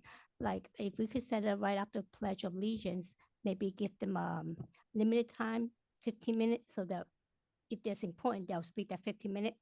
If we hear all about the same topic or pretty much different, but we can give them 15 minutes for them and then move forward to the presentation. So they're consistent as well. If they have more questions to talk, maybe they have the first public comment, any topics for the student, they can still then, comment at that time. But if we give them 15 minutes, the time 6:30 to 6, well, if they have any voice, anything to talk about, that give them the time and consistency so they will not feel like they miss out. I don't know if I'm make sense to you, but that's what my thought. So it would be essentially a third public comment period. It would be one with students with, so I have a follow-up, and then are there two public comments periods? So we'd have three total in the meeting? Correct. Yes. So my follow-up question to you is, do we then provide students the opportunity to speak? Well, they have to really, if they're members of the public, they have to have three, they would have to have three. Yes, that's correct. But see, students have their, time, they may be all over, but if they have very important things to talk about, that 15-minute give them the chance that the student wants. And then we could tell the presenters who's coming in, say, the latest time we will start is 15-minute behind schedule. We want to hear the student public comment first, if any. Maybe there's none, but we give them that time. And we have that time, that we have discussed that many, many years ago. So I hope if I left this board, this is gonna happen. And if not, if it doesn't work out, hope somebody will, continue my voice.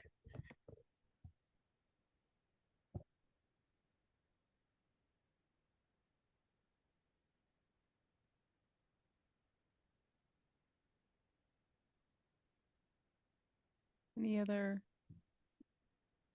responses or comments or items for old business? Dr. Rude. I've been a proponent of addressing student a chance to speak at the mic a bunch of times, and we've had the conversation multiple times. I've suggested myself that maybe we should do something at the beginning of the meeting. From what I have seen of late, I feel like we haven't had that much student interest in speaking at the mic. There haven't been issues that have brought them in here. That tends to change toward the end of the year when certain things get voted on. When we start dealing with budgetary stuff, that tends to bring up some issues. So my feeling right now is that giving students the chance to speak first and to speak on any topic during the first public comment has mitigated some of that problem of students having to wait around forever. There are times where they have to wait through a long presentation, but that usually within the first hour of the meeting, they're getting to their chance to speak. And so I think that we haven't really had an issue or a need to further address this. So I'm right now in favor of kind of the way we've been doing things. But one thing we did talk about is the ability to kind of, be flexible and say if there is a controversial issue that we know that students are going to be coming to talk about, that we can always give them an additional opportunity or do something a little bit different. I think that's within our power to do. Mr. Green is shaking his head yes. So right now, I think that the way things are going are pretty good, and we haven't really had the need. But it is an issue that we do want to constantly kind of be vigilant of. Are our students getting a chance to speak, and are they being able to do so in a timely fashion? So that's my opinion on the matter. Mrs. Winters. Dr. Root stole my thunder. I think the last time that we discussed this, the consensus of that board was that we would add, if we walked in here and saw a room full of students, that the chair of the meeting would have the flexibility to add at that point, because the chair, he, she, or they can reorganize the agenda to say, okay, we've got a room full of students here who want to speak, students speak first, and to add that period. I mean, I will say for Mrs. Tong's proposal, if we were to have a standing public comment at the beginning of the meeting, I would be in favor of time limiting it, because I think if we're going to have 3 public comments periods, I think the meetings could get even longer and crazier than they already are. So, but I even with that, I don't know if I love that idea. I think I would prefer what Dr. Rood said, which is if there's a need for a lot of students to make comment, that we move that to right after the pledge and we have the students all comment then, rather than, let's say, having a 15-minute window. And what if you're person number 7 or 8 and you don't get to speak, then you're waiting anyway. that seems a little bit problematic to me. So I'm pretty sure that was where we landed, but I'm open and flexible. I mean, the reality is the meetings that we've been having, I think you would open it for the student public comment period. You might have no one, you might have one or two students approach the mic, and then we would close that and move on with the rest of the meeting. But yeah, I think we did agree that we could add one. I don't remember us ever actually implementing that. And maybe that's something that we could just be more mindful of if there's an issue. Like I'm thinking about the issues around budget, where you have a lot of students coming in to speak, that instead of having them wait around, that we could just have them go first. That way that they all get their chance to speak and then they can move on, because we know that they have homework and activities and jobs and all kinds of other things that they're also attempting to manage.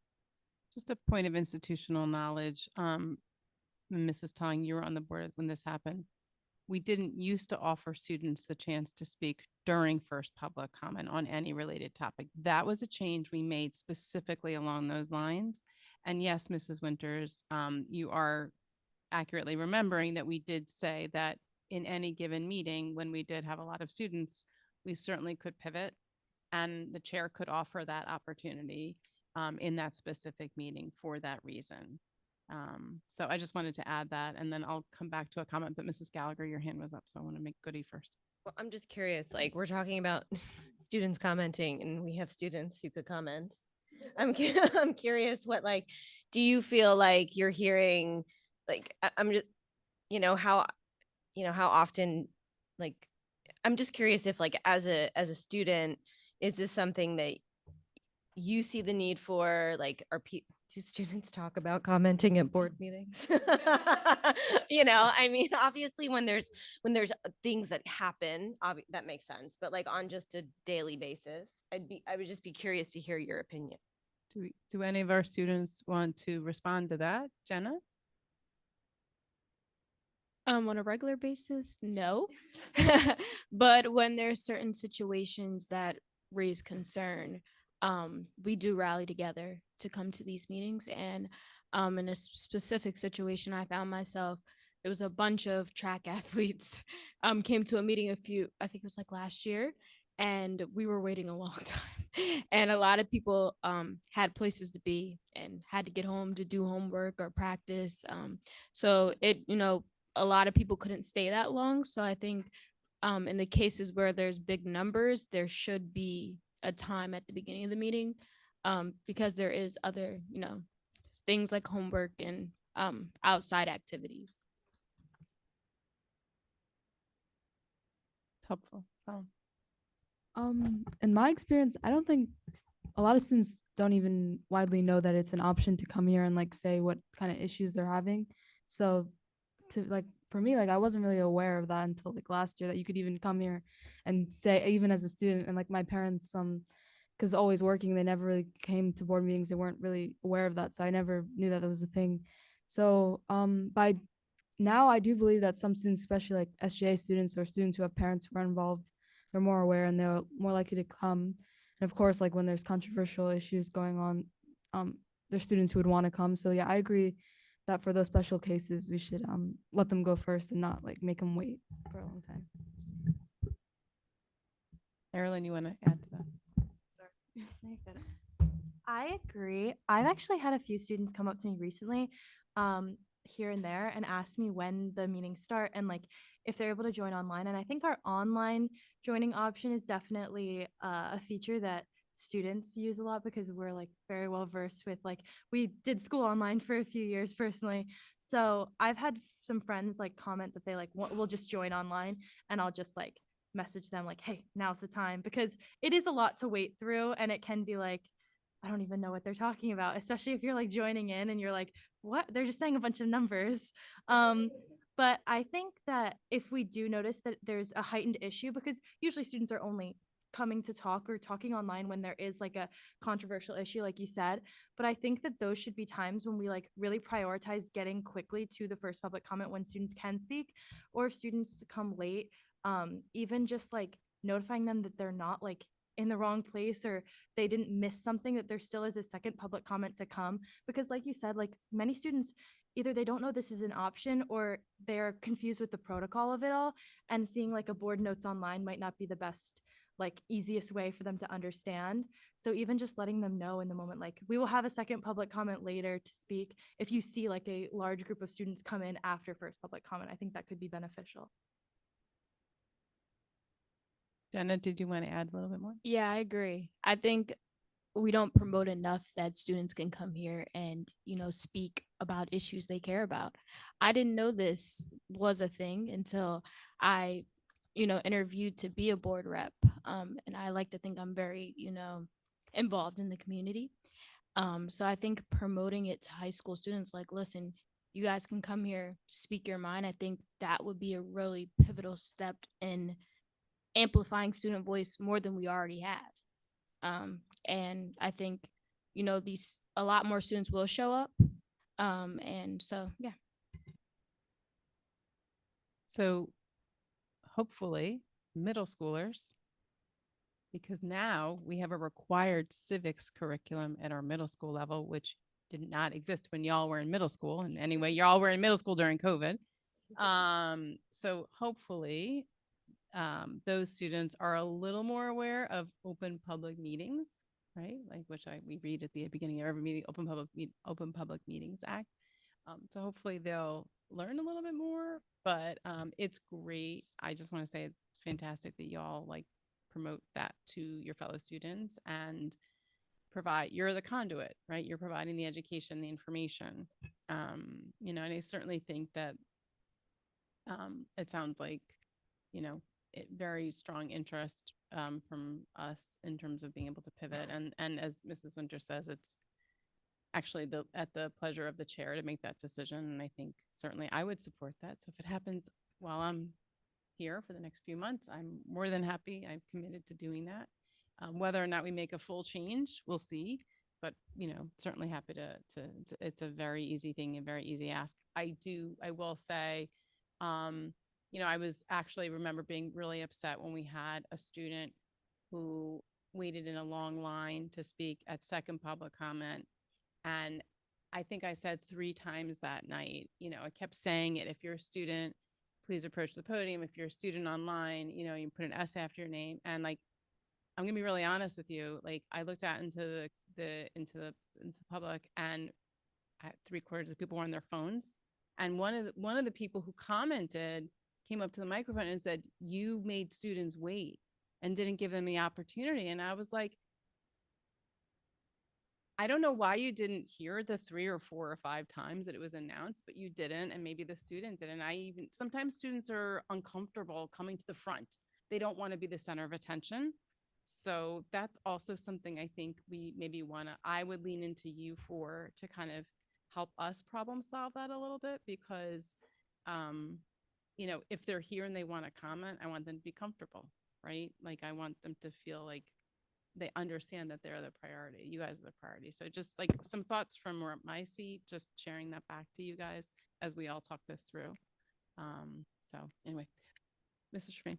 I'll make it quick. I just had a thought when you were saying that a lot of the students don't know the opportunity. Maybe we can better utilize the time that we spend at the schools when we go out, whether it's back to school night or the 8th grade nights and stuff like that, being more of a presence and explaining who we are and what we do.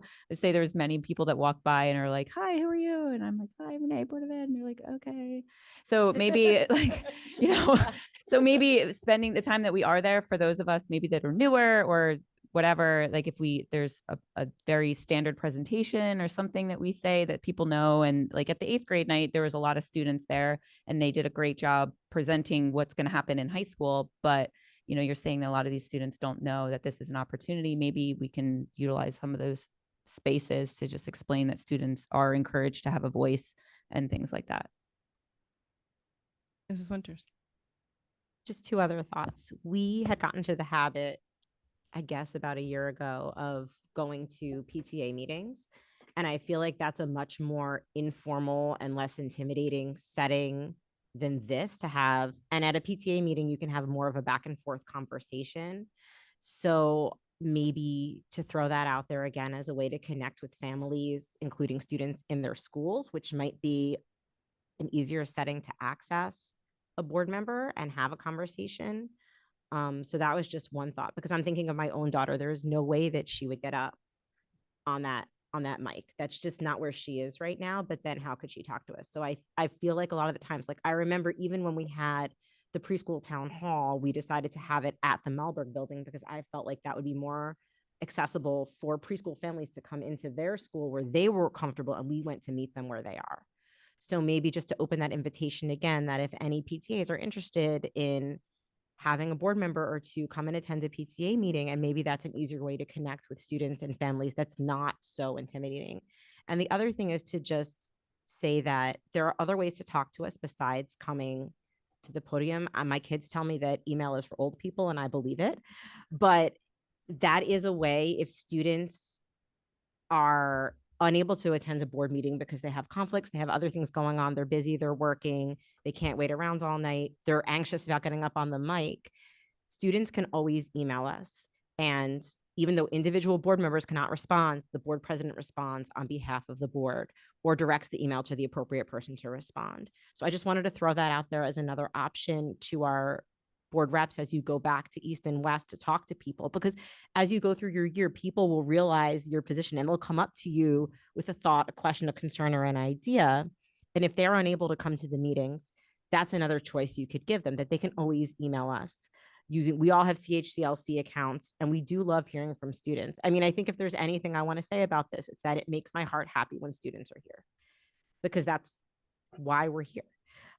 So I would love to see more student participation, whether that looks like a standing student public comment at the very beginning for a limited amount of time, or whether that looks like making decisions if we see a lot of students in the room to prioritize student public comment and put them at the very beginning of the meeting so they can make sure their voices are heard before we move on with the business of the board. I think either one of those are good accommodations, but to also expand our idea of what student voice with the board looks like, to include those other mechanisms that I think might be more easily accessible to students who are living their lives, and who coming to a board meeting is one of 10,000 things they're trying to juggle during the day. Yeah, and I mean, I think to our student reps, you are the collective voice. That's why you're here, right? You're here on behalf of your classmates, right? So, I mean, truthfully, I think we can do all those things that we're talking about, and I think they're really good. Ultimately, you guys are the best conduits for that message, right? Like you with your classmates, and you're the ones, and you're already doing it because people are asking you, or they didn't know it was a thing, right? So I mean, I think not to put pressure on you, but you wanted the role, and so here's the role, right? So Erilyn, I think you had something to say. I also just wanted to say, as like words of encouragement, I didn't know that the first public comment wasn't always open to any comment by all students. So that caused me to kind of reflect on my personal experience coming here for the first time. And I do think the like repetition of students come to the front, that like really makes, as a student, it makes me feel like my voice matters a lot, and saying that we can say anything at the first public comment, I think those things really instill in me that like the student voice is really valued here. So I do want to say that like those things you guys are saying do impact students, and they make us feel like we matter, and what we have to say you guys want to hear. So I will say that. Dr. Morton, a member of the board, our 10th member. Yeah, absolutely. Now I'm voting. 10th member, non-voting. Thank you, Mr. Green. Absolutely. Fantastic. Still learning. Fantastic conversation. And I love it. I think, student agency is of critical importance, student voice of critical importance. Items that are germane and specific to student experience should be vocalized by students. The only one thing I want to caution students is understanding that you want to be able to distinguish and differentiate between what the matters are that you want to discuss.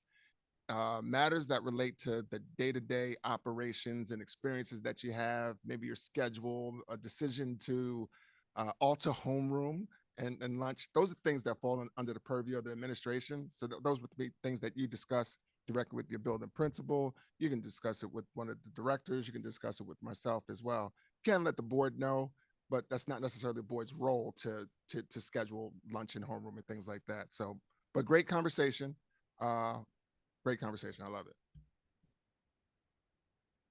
All right, Mrs. Tong, you can feel good, hopefully, about as you sunset your tenure. Oh, I hear, it's hard to make every decision, everybody happy. So whatever fits the caliber of needs at the time, I think it's always good. They could always put the boards to the SGA. I think that's a good idea. If we cannot make that happen, and look, if we could make that happen, just 15 minutes, I think it's a fabulous thing. The student will know that there is opportunity for them. We're not pulling them out.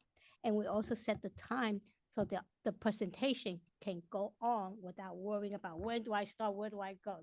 You're struggling. You don't know if the student may not be here, but online. So if you put them on 15 minutes, let them know consistent basis, do the don't they have a student email something blast? Tell them you have 15 minutes to speak, that if it's very important, speak up the first 15 minutes. We allow you, and then the rest will be the first public comment or second public comment, third public comment. Because we only have that time. We have other things to our business have to conduct. So they have the time, and not every student is available at 6:30. I know there's people at 7:30, 9:30 still doing stuff. So, and there's so many options available. So I'm happy whatever works for the student, the Board of Education, the community, the family, then I'm okay. All right, thank you. Thank you. Anybody else on either this topic or any other old business? And we will move to our second public comment period.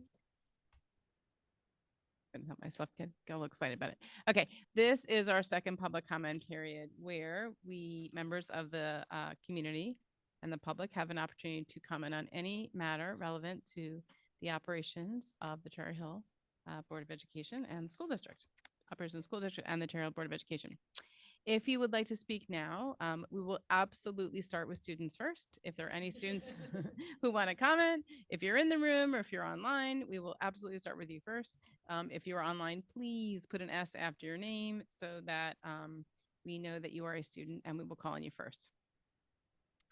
Public comment is the opportunity for members of the community to comment on matters relevant to operations of the Cherry Hill Public School District and or within the authority of the Cherry Hill Board of Education.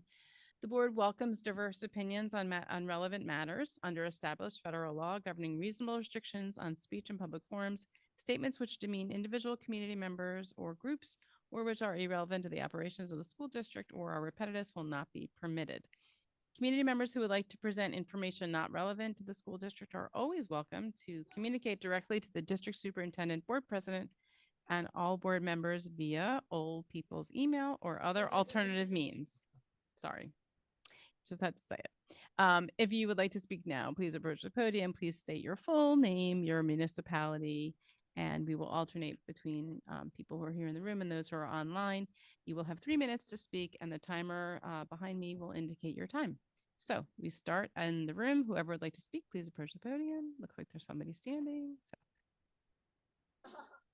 you're waiting for students. Thank you. I don't see any online and I would go to a student online. Go for it. Lonnie Ayers, Cherry Hill, Chair of the Fair Funding Committee, a subset of Zone PTA. This past week, I did outreach to all of the principals in the district and asked them to include the fair funding flyer. I believe that it was sent out in most of the weekly emails from the schools so that the general public of the school community would know that there is a fair funding meeting on Thursday at 7 p.m. online. As an introvert who speaks regularly at public comment, I like to keep my meetings short. This will be the longest meeting of the year because it is the first meeting of the year and we plan for the year just in case there is a funding shortage come February so that we as a community can help the district with that funding and those needs. So if you would like to attend and you don't know how to attend, it is virtual online Zoom. You can find the link on our Facebook profile, Facebook page, Instagram profile, or you can email fairfundingchps@gmail.com, and I'm happy to include you on the regular emails I send and give you the link. And I hope someone from administration will be there because I know Miss Williams is Wilson is retiring. Thank you. Thank you very much. And we will go to the line, and it's a phone number that ends in 788. My name is Jeff Podowitz, and I live in Cherry Hill, New Jersey. First, again from 1411, because I wasn't misleading anyone, this is exactly what it says. By granting the waiver, which is what you did, the entire school, Arthur Lewis Administration Building, can be dedicated as a preschool center for the community. That's specifically what it says. No misinformation. That's what it says. If you're not going to do that, fine. But that's what it says before you basically say someone's spreading misinformation. No, I'm not. That's what it says twice, not once. 2, from comprehensive annual financial report for the year ended June 30th, 2015. You can find that online in the DOE website. That's comprehensive annual financial report. What it does say is that back in 2014, 2015, our school enrollment average daily was 11,244. That's greater than today. Back in 2005, 2006, 11,775. So I'm going from page 2, 3, and 4. You will also note in the beginning what it tells you, that when you look at the percentage of proficient and advanced proficient on page 2, on assessments for math and language arts, our district was comparable to DFGI averages in prior years. We did really well 10 years ago. That's important. Now, you can ask yourselves, what is going on now? Now we're comparing ourselves to every district. Back then, we compared ourselves to some of the wealthiest districts in the state. What is going on? What has happened? Our free and reduced lunch has stayed about the same. So ask yourselves, what happened since back then? Higher population, and educationally on those standardized tests, we did better. Now we're not doing as well. We compare ourselves to every district. I want to thank you very much. Fair funding is very, very important. My disagreement is that the data straight across said that our aid was a certain amount. It wasn't. It fluctuated. Our uncapped aid. So our uncapped aid was actually greater than $29,000. Would I like to be a part of it? Yeah. I have different data than they have. I have correct data.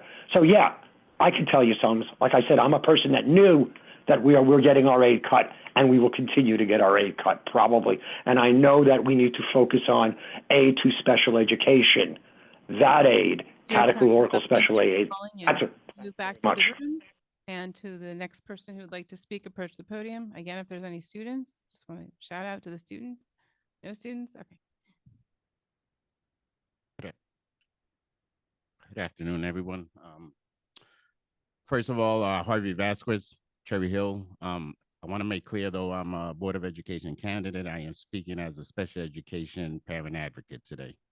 Though I wholeheartedly agree with cell phone policy, I asked the district and administration to consider making these transitions easier for our special education community. Those some items such as head canceling headphones, medical equipment that may have Bluetooth access are considered tech items, okay? But they don't necessarily transmit items to communicate with. So not sure why the district is asking that these students who already had these accommodations either verbally or in their 504 plans and accommodations to do a reassessment and evaluations in order for them to approve those items that they already had on their IEPs or 504s. So I would ask that you take a look at that, because this has caused some disruption to some members in our special education community. Thank you very much. Okay, we go back to the line, and I hope I say your name right. We're going to restart the clock, and I think it's Marisa Snyder. If you could please state your full name and your municipality.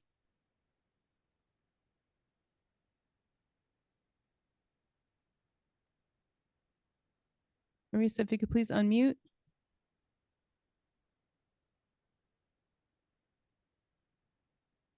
Okay, if you could try to unmute, otherwise we'll go on to the next name and then we can come back to you if you'd like to raise your hand again.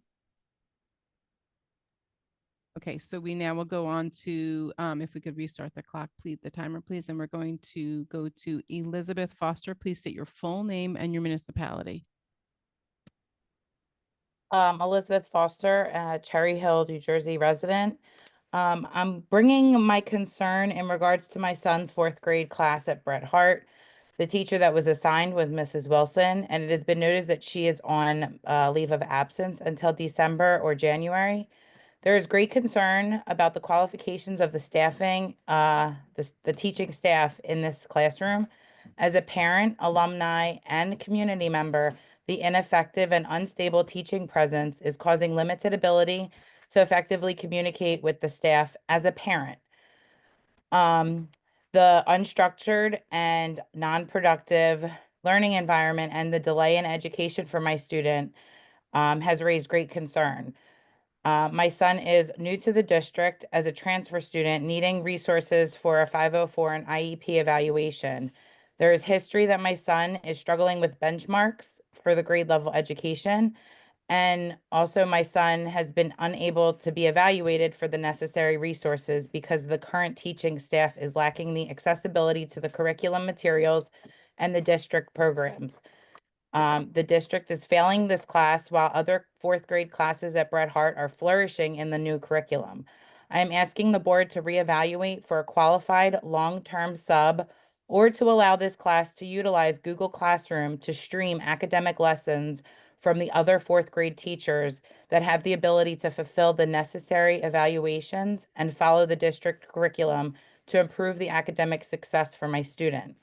I asked the board to make it a priority to find a certified long-term sub, or maybe look at the universities such as Rowan or Rutgers teaching students to fulfill the necessary roles. That's all I have. Thank you. And we go back to the room. If anyone else would like to speak, please approach the podium. And the timer restarts. Please state your full name and municipality. Jessica Fingerman, Cherry Hill, New Jersey. I'm speaking on behalf of my child, who's a fourth grader at Bret Hart Elementary.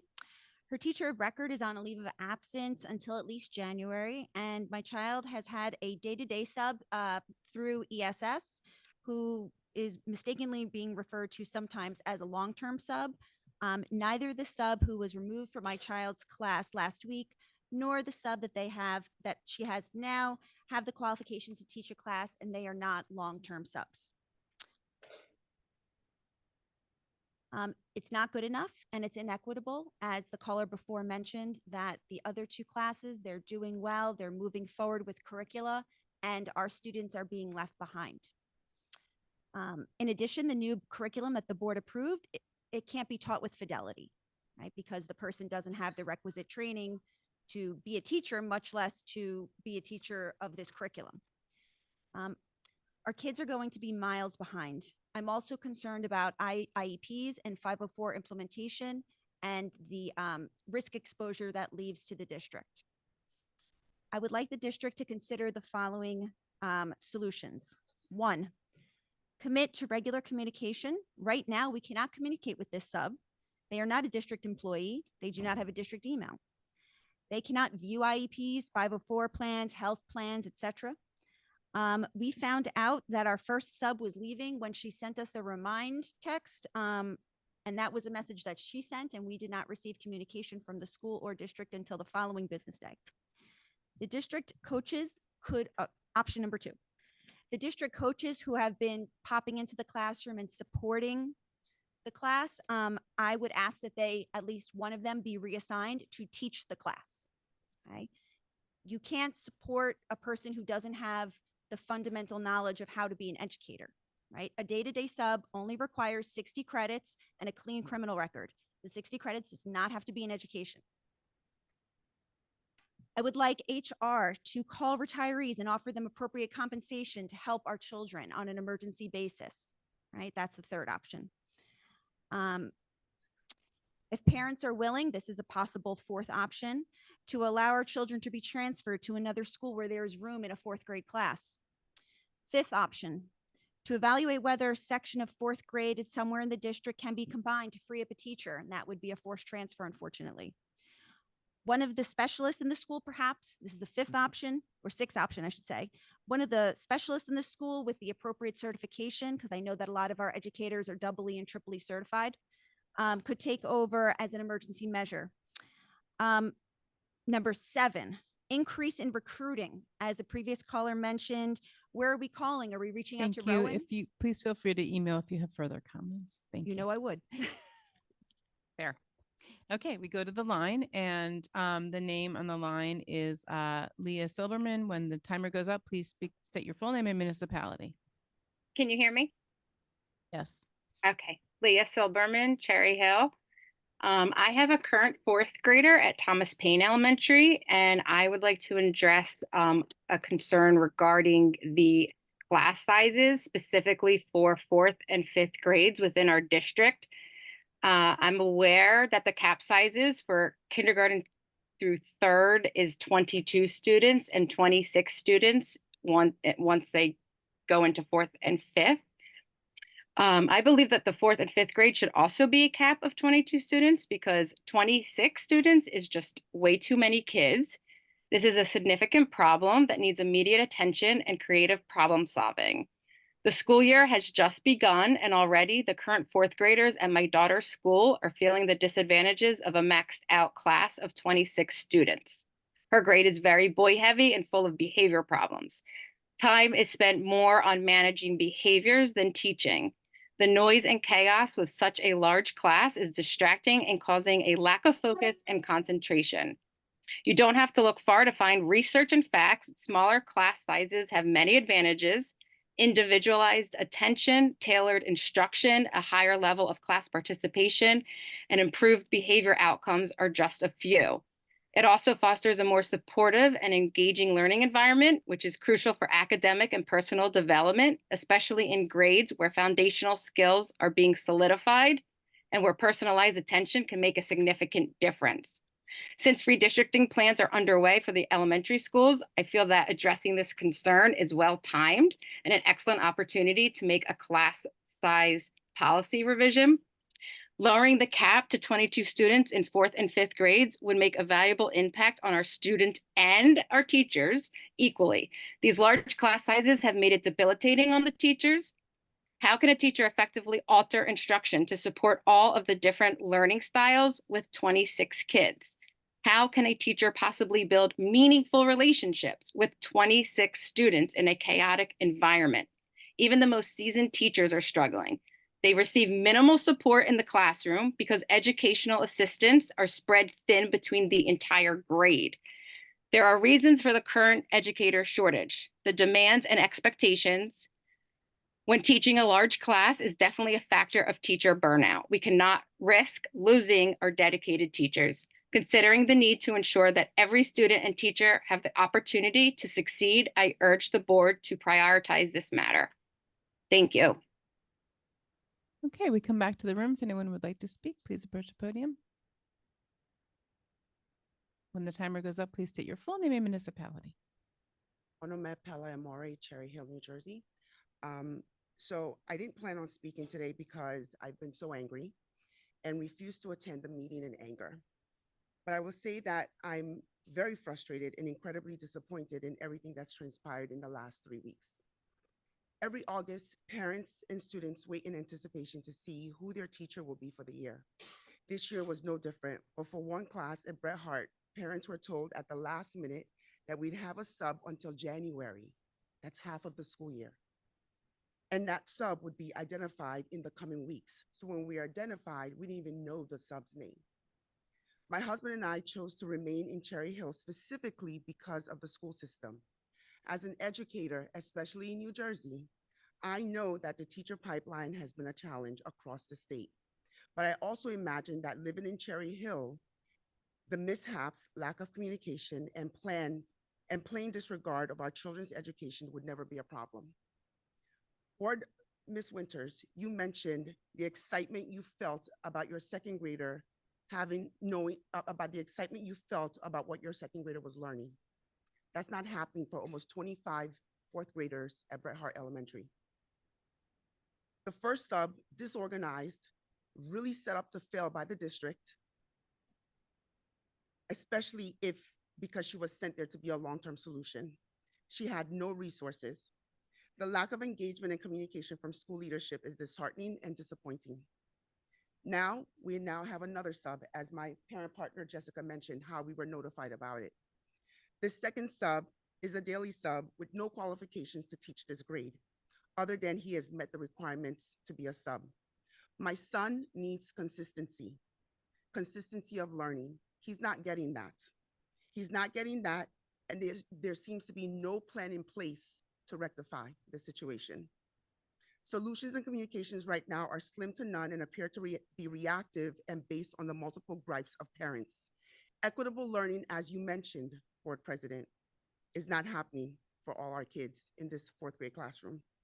Proposed solutions, as my parent partner has mentioned, are all good. And I'm also suggesting the least disruptive is to split the current class between the two sections that currently exist with the two permanent teachers that are there until a real solution is found. Dr. Morton, in your address a few minutes ago, you thanked us parents for sharing our best with you and the district, our best being our children. When someone shares their best of anything, the most honorable, respectful, and loving thing to do is to reciprocate that very best. I walk away from this podium with the hope and belief that from this moment forward, that the very proactive solution will be provided for my Elijah, for the Siennas, for the Bennies, for the Graysons, and Zacharias of the fourth grade class. Feel free to email any other comments that you'd like to make if you didn't get to finish. Okay, we move on to the line and we have Laura Clark. If you could please state your full name and your municipality.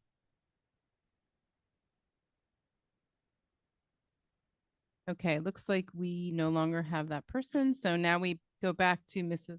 Sugars. If you could please restart the timer. We're going to go to, I believe it's Marisa Snyder. If you could please state your full name and municipality.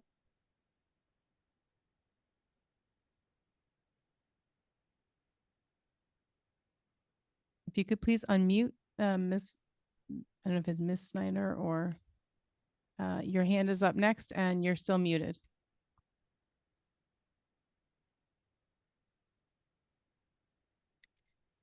Okay, I think we will now, and I'm sorry, Ms. Snyder, if that's you, because okay. Now the name is gone. Now we have a new name, and it is Amy Roth. We're going to restart the timer, and if you could please state your full name and municipality after you unmute.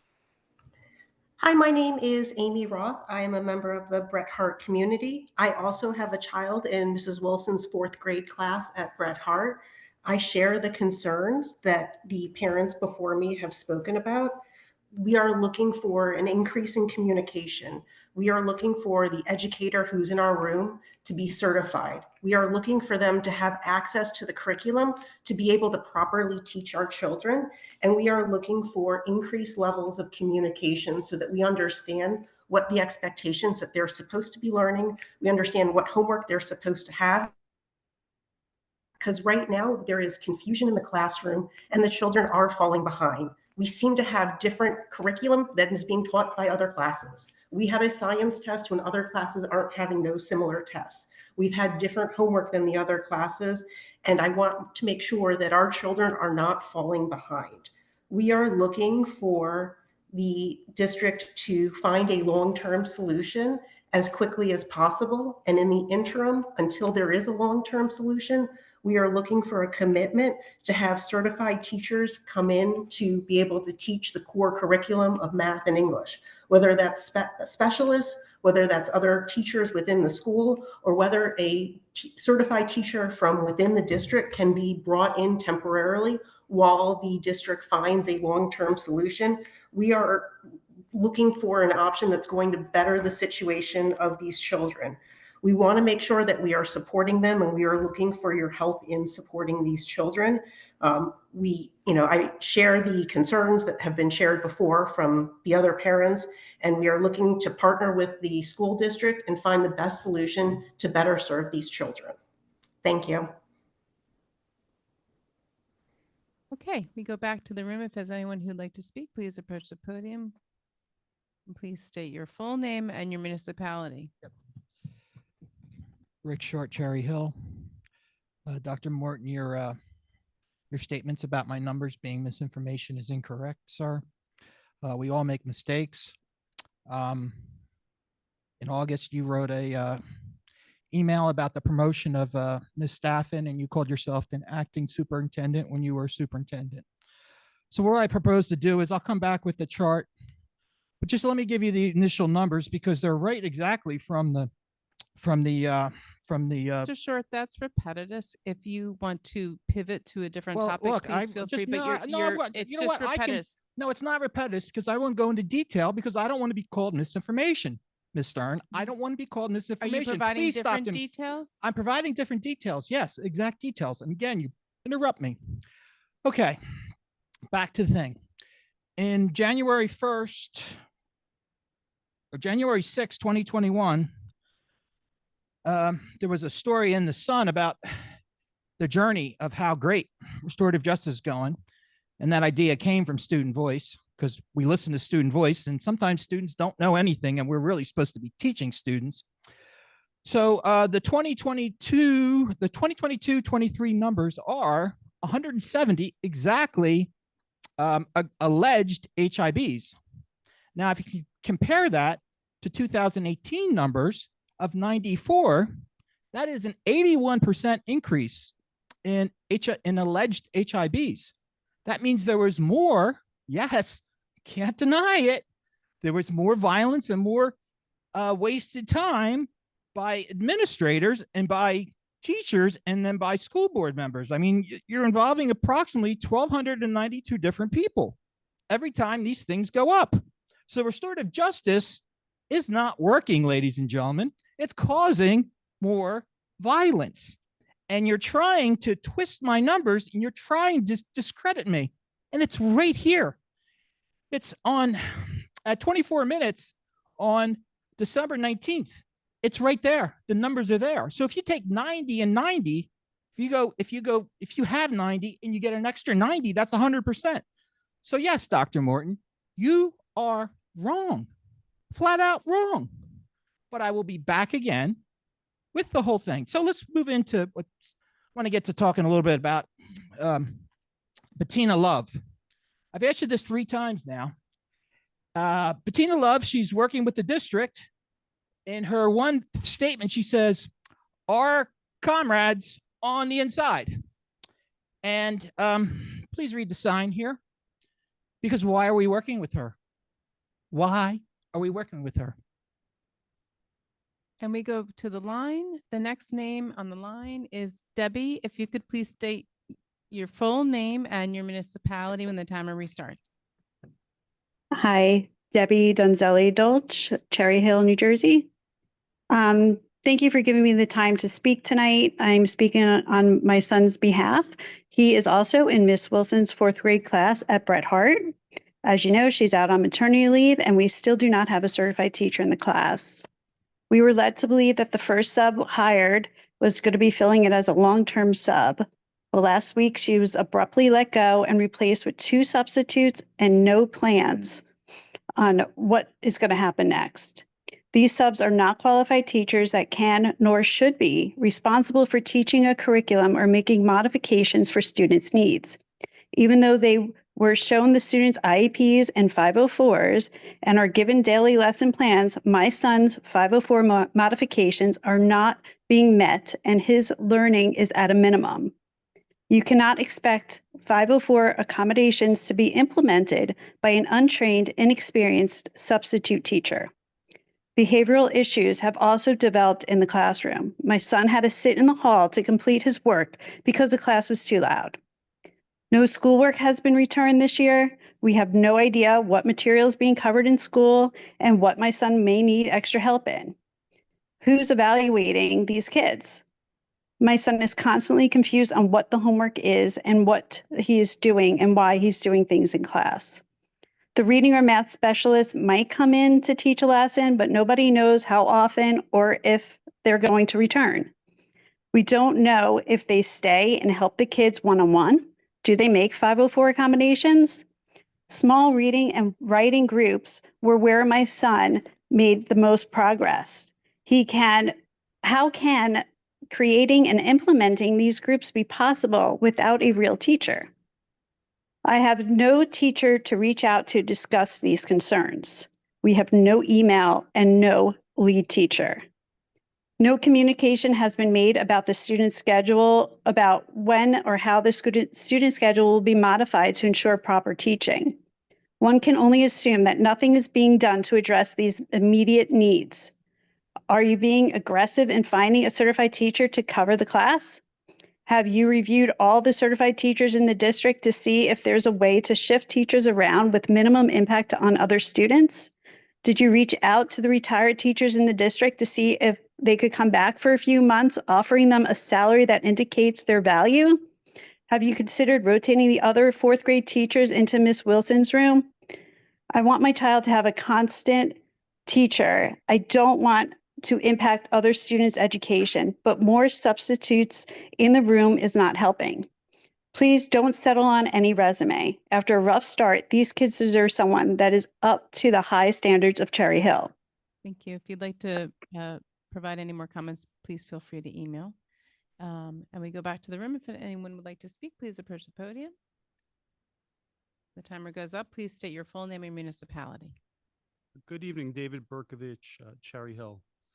I am running for seat on the Board of Education, ballot position number 8. And I just like to make a comment. It's really just a thank you to the Zone PTA and the League of Women Voters. As a candidate, I was at the forum informing voters of my position on various questions and topics that were pre-submitted. I encourage anyone listening to really, if you didn't get a chance to view it, it is available on YouTube. It's a great way to learn more about candidates. It's a great way to learn more about our positions.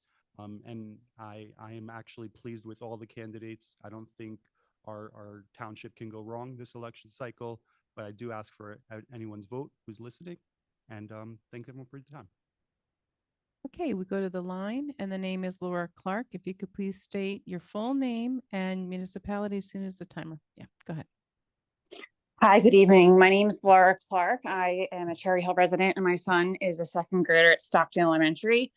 I wanted to bring a situation to your attention and try and get some feedback. My son is a special education student and has been identified and tested twice under the wrong name and student identification in 2 different circumstances. And this summer, there was an issue with him being placed on a bus that he did not need to be placed on a bus. I had emailed Dr. Morton, Caitlin Mallory, who is the director of special education, and Mr. Spadorito, I believe, who is the public safety officer, with no response back. I'm asking for someone to get back to me because I don't want another child who may be a nonverbal placed on a school bus, which was terrifying to me and to my son, that could have got lost and could have also been really detrimental.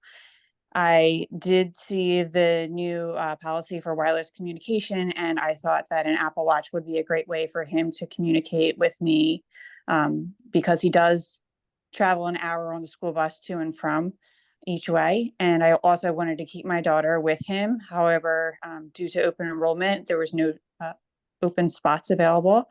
So I was just asking for someone to look into this and help me advocate for my child because I want what's best for him. And also don't want this to happen to any other student in the future. Thank you. Okay, we come back to the room. If anyone would like to speak, please approach the podium. And I'm in Cherry Hill, New Jersey. I don't know why, but I kind of used to having the Board of Education candidates introduced early in the agenda, but that hasn't happened so far. When it comes to the NJS LA scores, have the parents been informed of the scores that their kids received? Because that presentation was done at least 3 or 4 months ago. And apparently there's many parents that still don't have their scores in place. 15.8, when can the public see the new job description? And I'll raise the concern that I raised last time. You close the applications for that position, and now you're revising the job description. So under general HR, you would go back and revisit the applicants that you allowed to have an interview, I guess. But how much did it change? Thank you. Okay, we go back to the line and the phone number ends in 361. If you could please state your full name and municipality.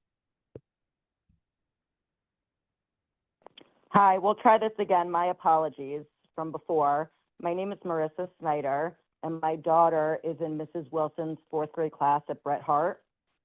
So I'm just going to kind of say what other parents have said. Mrs. Wilson is currently on maternity leave, and from what we understand, she will not be returning until January. To make a long story short, a long-term sub was hired 2 days, yes, 2 days before school started. She did not have the proper teaching certificates, and her LinkedIn resume stated that she was most recently a hula hoop instructor. She owned a company called Orgasm a Day, and she was a romance consultant. This is who the district, or maybe ESS, hired to teach a 4th grade class. Mrs. Burness came and went very quickly. She was apparently let go mid last week, and now we have a building sub filling in. So this classroom is being led by yet another uncertified teacher. We are currently in the 4th week of school. The district is failing our children. So there really has been no plan in place and very little, if not any, communication to the parents. We actually found out from the teacher that she was let go from her, and the kids found out from her as well via the Google Classroom, not from a principal or the district. These kids need a consistent teacher, let alone a teacher with proper credentials. Something needs to change, and it really needs to change now. The other 2 4th grade classes in the school are operating business as usual. The 23 kids in Mrs. Wilson's class are being left behind. So we ask you, the board, to do something to make a change for our children and to please do it today or tomorrow. Thank you. Okay, we go back to the room. If anyone else would like to speak, please approach the podium. Please state your full name and your municipality when the timer goes up. Sarah Jocelyn, Cherry Hill. Today, when I was riding on the turnpike listening to the radio, I heard Jenny Pooh from Hoboken. She is the Librarian of the Year. And she was talking about Banned Book Week. And what she informed me is that they have a sanctuary library in Hoboken. And my friend told me that Cherry Hill Library is a sanctuary library. This is part of the Freedom to Read program. And so I do want to just raise up about the benefit of having a sanctuary library because, again, freedom to read is fundamental. There was some comment here about, well, what about banned books in Cherry Hill? My children grew up in this district, and I can't tell you which era it was, but I remember there was a very distinct and heated discussion at a school board meeting. And while they may not have banned the book, they definitely removed it from the curriculum. So I'm just saying these things do happen. And I'm not commenting on either way, one way or another on it, but I'm saying the importance of having a library that is a sanctuary library where children can choose what they're reading is extremely important. So I want to thank you again for all the comments that have been said tonight. I hope that the 4th grade students in Bret Hart do receive the teacher that they deserve. Thank you. Okay, we will go back to the line. And the next name online is Panina Mintz. And when the timer resets, please state your full name and your municipality. Sure. Dr. Panina Mintz, Galloway, thank you so much. I'd like to ask the Board of Education if the meaning of education in Cherry Hill schools changed. The primary question Why is academic excellence not included in the Cherry Hill School strategic plan? When you fail to plan, you plan to fail.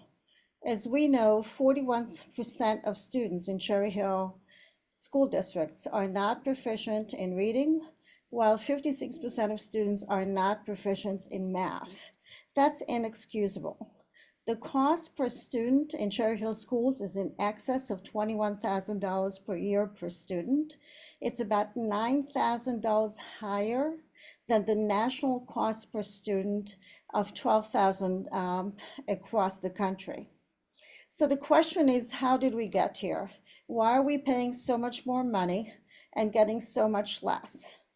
Is the class time devoted to the 3 R's?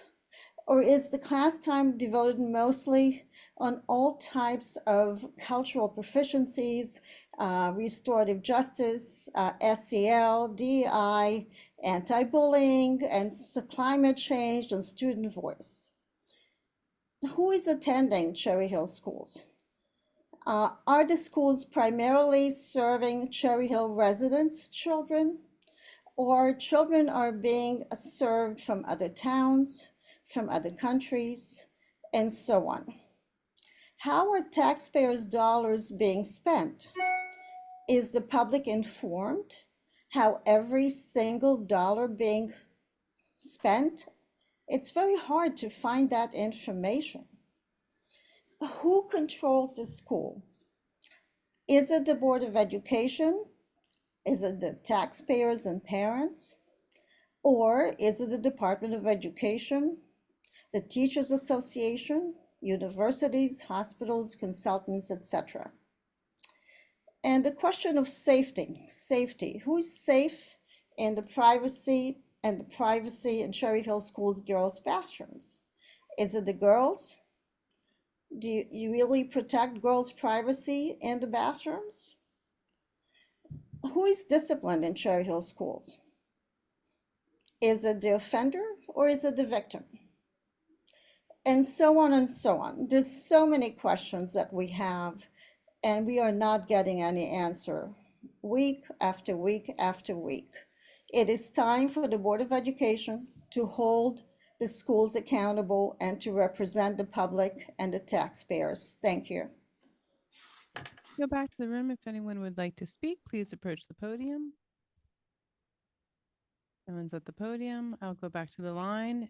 There is one hand up, and I apologize. I'm going to do my best to say your name properly. But if you could please state your full name and municipality. The name I see on the screen is Parag Balarao. I hope I probably said that wrong. So please state your full name and municipality. Please unmute. Hello, can you guys hear me? Not very well, but please speak up and say your full name and municipality. Okay, yep, my name is Parag Palirao. I'm a resident of Cherry Hill. My daughter goes to Bret Hart Elementary in 4th grade, Mrs. Wilson's class. I'm sure y'all have heard some of the concerns. So I just wanted to reiterate some of the same things. Every day my daughter, when she comes to the house, she's like, I have no clue what's going on. We have a different teacher almost every day. He doesn't have a good control on the class. A lot of time is just spent trying to discipline the class and making sure that there is quiet and peace so that the kids can actually do some learning. So we'd really appreciate if the board could do something about this, maybe find a permanent, until Mrs. Wilson is back from maternity, we have someone who is certified that can fill in for Mrs. Wilson. I know some other parents have suggested some other options where maybe splitting the class and having them join the other 4th grades as an option, but something needs to be done because our kids are suffering. Thank you. Okay, we go back to the room. If there's anybody else in the room, please approach the podium. Okay, and we will go back to the line, and the phone number ends in 234. If you could please state your full name and your municipality.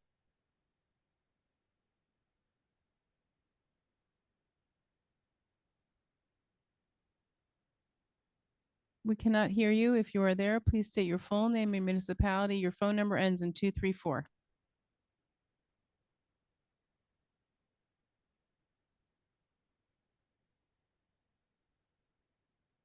Okay, looks like that person's hand is down. Okay, do not see anybody at the podium. I do not see any hands online, so I will close public comment. And I will turn it over to Dr. Morton for superintendent's comments. Thank you very much, Ms. Stern, and thank you for everyone who made comments and second public comment. Just a couple notes and clarifications.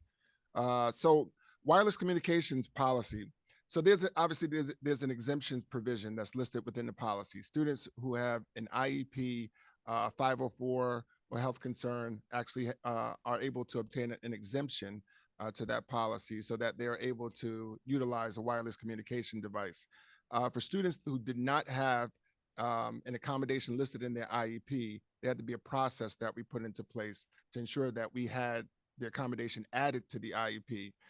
Any student that had an accommodation for a wireless communication device listed in the IEP 504 or any other type of health record had that accommodation carried over directly at the start of the year. For those that did not have that listed in the IEP, we're working with those students in an expeditious manner to process those requests and to get those requests in place. So I want to be clear, students that have an accommodation listed in their IEP 504 or other health records have the accommodations and have had the accommodations from the start of the year.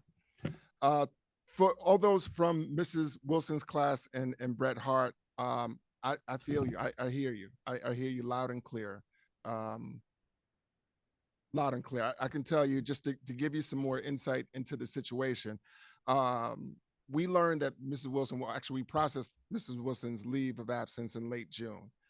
In the summer, Mr. Burgess hired an LTS that would get us through until January.